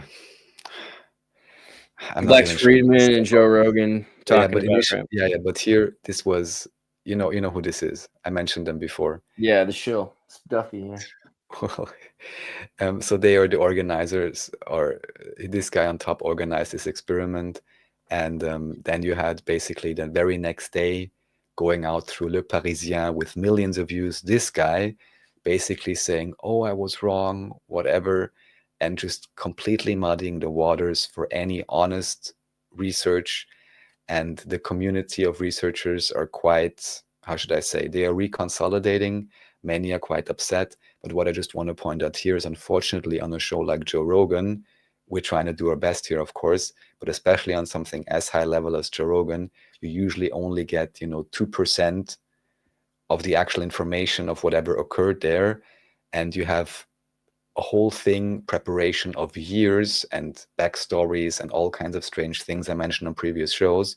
But what remains basically is a clip like this of a minute, and then people making fun and saying, oh, because of this, now I'm claiming this or that. Yeah. But I believe even Joe Rogan actually is a good example of someone who had greatly varying stances on the, let's say, validity of NASA, for example. From what I understand, at some point, maybe he was for it initially or whatever, then he was strongly against it. And then he got like some type of new show. And apparently, I only read this in the chat, on the first episode of that new show, he basically said, oh, I'm really sorry about all the not so nice things I ever said about NASA. And here it appears that a similar playbook is being rolled out again. It's a little bit, I'm not sure how to say without hurting anyone's feelings, but yeah, it's low ball. If you can't trust the military-industrial complex, who can you trust, Raph?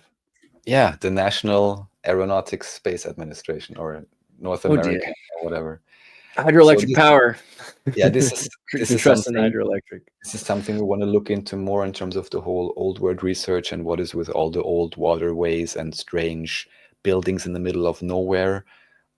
Actually, David Jung Jr. recommended this to me to check this out in more detail.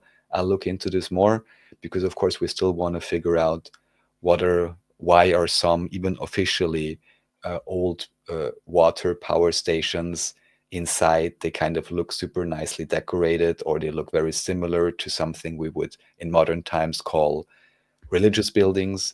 Was this a relabeling? What really happened there? What are the ways that we can generate power, maybe even 100, 200, 300, 500 years before? How many of these buildings were later changed? what are all these water towers doing? Yeah, many open questions, but too much to get into now. The other things are just a few links we can quickly go through. I'm not sure why I pulled this guy up. Maybe because something related to this whole thing, genetic entropy, and this whole genetic and DNA question. But he's a religious guy. He did an interview with Ian Crossland that's probably worth checking out. You would know about this, of course. Yeah, please give the reference so people can learn more. Well, I mean, I just talked to him a couple of times and I tried to get him to do the show, but I don't know. I mean, let's see, James Tour, Ian Crossland. I think it's right here. He did this video. Is this it? Yeah, he was like, I want to talk to James. So he put together this interesting conversation. It's on James's station and on Ian's station. And he's done a few interesting conversations. I don't hate him, but like, you know, I would say he's not, I don't know. I mean, a lot of people who do hate him, I actually hate, which kind of is a benefit to him. But I don't think that he's full. I don't know. I don't want to go too deep into like, I don't completely know his beliefs on virology and germ theory. I can tell you that they're a lot closer to mainstream. However, we did talk to him about graphene and the potential for graphene and adenoviral medicine. And, you know, I think he's an interesting guy. The fun one to me, the funniest part of this video was when he talked spiritual for a while. Ian's just, I mean, I don't know what amount of coffee Ian was drinking that day, but he was just jumping so fast. And at some point he's like asking him about God, and James is like, well, just like ask God if he exists, you know, and see what happens, or something like that. Pray to him, you know, trying to be very religious. For a scientist, it's too religious in my opinion. And Ian Crossland said, you know what? I just did ask him and he told me he doesn't exist. So, and I thought that was really funny. I don't know. I just think that's a great one. Yeah, I enjoy. So yeah, I would recommend checking it out. It's worth watching. And, you know, and James Tour also did a garden dinner talk I saw at some point. Dinner. Yeah, the conversation dinner here, which I think this is at very least an interesting way to do a show. I would love to do this more, is get a bunch of these neoliberal pseudo-fascist boomers from academia together and serve them some sort of a meal while they sit outside and record it. Like, I think this is a great that could be fun. Yeah, the aesthetic of it, the golden pumpkin, like there's just something here. All right, so watch this video. Reasonable Faith org. So scientists interested in faith, I think, is the most important thing. It's probably important to figure out how to marry the two together. Obviously, someone who has no spiritual understanding, I think, makes a poorer scientist. However, it can be very valuable to know people who have to be completely blind to spirituality. People that are deaf and blind to spirituality have other tools, and they're able to see things we're not able to see because because the things we see are invisible to them. So, you know, have an atheist, talk to an atheist, have an atheist friend. Yeah, you know. Yes.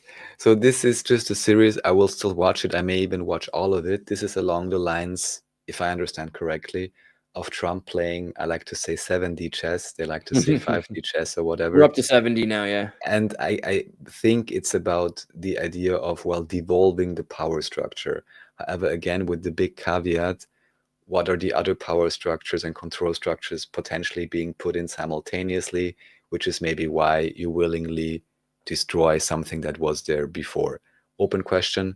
I'll still properly look into this series at some point when I have the time, and then I'll hopefully come back with some sort of summary or what my understanding is of what's going on. Legit. Okay, BHR Partners, Shanghai Equity Investment Fund Management Company. Yes, this was just a random recommendation I received in terms of an interesting company to look into. I didn't do that yet. I just wanted to put it there, which apparently has interesting, for lack of a better term, deep state ties or something. Supposedly also quite on a superficial level and easy to recognize, but I didn't get into it yet. I just wanted to put it down there. Genetic entropy. Yeah, this was another term brought up. Also still have to look into it. I can't really talk about it yet, but I just wanted to put it there. Here it says genetic degeneration of living things, systematic breakdown of internal biological information systems that make life alive. Okay, genetic Genetic mutation. entropy is most easily understood on a personal level. In our bodies, there are roughly 3 new mutations, word processing errors, equivalents, every cell division. Our cells become more mutant and more divergent from each other every day. By the time we're old, each of our cells has accumulated tens of thousands of mutations. Mutations accumulation is the primary reason we grow old and die. This level of genetic entropy is easy to understand. Yes, this is why we need no genetic entropy if we want to be immortal and have elasticity of our DNA and not have age-related diseases. This is the transhumanist agenda. Thank you. Yes, and then last thing is the Munich Security Conference, Oh, this was which I fun. know that you're familiar with. And honestly, the only thing that for some reason, came up in my mind with this was that, our favorite individual to be hated in all of history initially had his come up, before the Second World War and all of that in Munich, actually. And so I'm kind of wondering why are certain places chosen for certain conferences? Well, Munich And why is yeah. one of the most important security conferences in this place of all places? I don't know, but yeah, this is one of these things where people meet and decide why it's important for everybody to buy weapons, because apparently, I mean, this is one of the things which is to me the biggest joke ever, this whole idea of the nation states and everyone having to be armed up to the teeth, supposedly. And then you have all these seemingly scripted world events, catastrophes, and fights, and even wars going on, where again, the people that usually signed the order to make them happen are rarely the ones on the front line. So Munich is a place where the diesel engines were being produced, and it was a very important sector for industry for the Reich. And there was a decent amount of distance between England and Munich, so they didn't have so many bombings in Munich. There was I think a small raid in 1940, and then it got bad in 44, obviously, right? So there was some actual destruction at that point. But it's always been sort of a international meeting ground, and it's also where technology, the first hydrogen fuel cell Munich, I remember in 2001, I think I still have a picture of it, station, can I find it? Yeah, I remember being so excited in 2001 because George W. Bush kept talking about the powerful future of the hydrogen fuel cell. And I got to see it. I was in Munich. I got to see the first. It's so funny. They brought up the same thing 20 years later in Austria, where the chancellor back then also was like, "No, this is the new thing," and it's like Totally. to inflate some stock prices or whatever. I don't know. There's nothing new about it. But it was also really, to me, fascinating to see Munich in 2001 because it just felt so anti-life. It was so urban, so dead, so Frankfurt School of Architecture, but worse in a way, because it seemed influenced by China, by 21st century China already. And I mean, Munich is just such a interesting place. It's also, we could say, we don't want to have another Munich, right? That's like we can't afford another Munich, right? Have you heard that expression? So the appeasement of Hitler and the Munich Agreement is a rhetorical comparison used commonly in international relations, right? So the Munich Agreement, have you heard that? I see. Okay. Yeah, we don't, and this is something people say without knowing what it means. We don't want to have another Munich. What do you mean when you say that? It's an expression that's outlasted itself. But the Munich Agreement was reached on 30th of September 38 between Germany, the United Kingdom, the French Republic, and fascist Italy. Can you guys just calm down? Why do you have to preface it like that? It was Italy. The agreement provided for the German annexation of part of Czechoslovakia called the Sudetenland, where more than 3 million people, mainly ethnic Germans, lived, right? This was the Munich betrayal, is what some people call it. This got Hitler on Time magazine for the 3rd time. Oh, well. Also, Time magazine makes mistakes, I guess. Okay. All right. All right. Yeah. And the last thing, I almost want to play it because the song is so great, but I don't want to get us a strike. So just I'll just explain what's happening. So anyone who wants, really, even just for that, check out the link. So what you have here, just pause it here. Because Yeah, that's the main really, I really want to play it because it sounds so good. You're Yeah, right. yeah. Everyone has So- to listen to this. So I'll explain what's going on here. So you have this very common or well-known series in Austria called Alltagsgeschichten, which for many years was moderated by a very nice Jewish lady, and she was basically talking to people randomly on the street. Although I think here it's already a different moderator. But anyways, they just go around, as you can see here. I actually think I even more or less know this. No, this is Rennbahnweg. Yeah, it's maybe one of the areas that's not the most affluent. And at first, what you have here, you have this blonde lady, and they're interviewing her. Maybe go to the big. Yeah, here it's good. And obviously you can tell, like, she's, a nice Austrian lady. She probably has a nice office job or something like this. I'm only speculating, of course. Inner They wanna party start- lifestyle, yeah. They want to start interviewing her, and they're like, "Oh, do you live here at the Rennbahnweg?" And then she's like, "Well, I don't really live here. I only, it's only, how do you say this in English? It's only where my flat is, basically, or whatever, so I don't really live here because I'm working and, so on. So I'm not really here. Yeah, is it that much? Mm.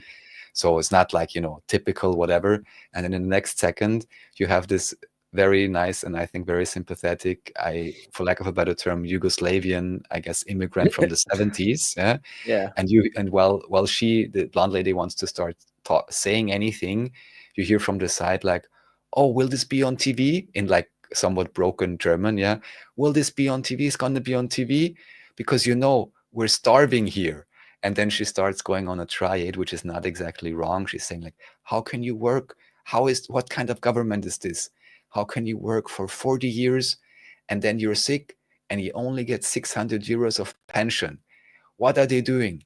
Now they threw out this one," that's what she says, "this one guy, and now the new idiot is here. What is he doing? Okay, I understand. Russia ruined our country." So I guess this was, when the sanctions were starting. "But what is the president doing?" And then she always says, "Nix," which means nothing. And here on this thing, it's made into a track by a quite well-known by now producer called Kurt Razzelli. And he always uses these like everyday situations, puts the most crazy beat on it, and is remixing it. And the joke at the very end is because she's saying, "Look, immigrants who have many children, I can't even give each of them 10 euros. They're all my children." And then she's complaining and saying things which are correct enough. But at the very end, there's a commentary by the moderator saying, "Well, 3 out of the 4 children claim they never even met this woman before." That's so cool. That yeah. sounds pretty Slavic to me. That's pretty believable. But honestly, I have to say what she's saying basically, is pretty based. She's not doing any high-level intellectual analysis, but on the basic level is not wrong what she's And saying. apparently, if you like the inner city parts of Austria and Germany, you'll love what's happening. So I don't know. That was the video that came on right afterwards. I just wanted to. That's funny. Okay, so Brighter Days Ahead, Nyla Mora, official. No, this is just any random song I found where I was like, okay, this seems like a nice song, has no subscribers at all, so I'm just gonna put it on the list. That's all. Can't say anything else. She's got that like, well, at least have a positive title. I'm like Brighter Days Ahead. Cold freckle, the pale freckle girl. That kind of. It just. Seems like the kind of emotions I wouldn't be able to handle for very long because like I feed into emotions too easily. Well, that's why you can watch the other song, which is,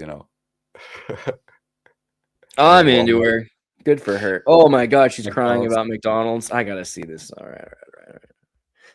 And then okay, so we got through music. We got through. That's it, guys. We did the whole thing right there. It's not too bad. All right.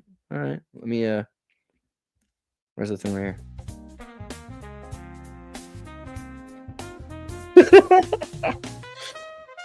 Well, these are good. I'm glad that we're doing these. I really appreciate you, Raph. These are fun Neuropas, and I hope everyone learned a lot. And as a jumping off point to learn more, there's plenty of links if you want to go dig through them. You can go dig through every episode of Neuropa, including the banned ones, which you can watch the banned ones on other platforms than YouTube. You just can't watch them on YouTube because, communism. Yes. Space we'll do our communism. best, you know, to however, yeah, do what we do. And anyone interested, check out the links below if you want to support Andreas, if you want to see the show notes, if you want to subscribe to all of others Andreas's channels, so we're evenly distributed, and then it'll be even easier to put out more information and have everyone enjoy that.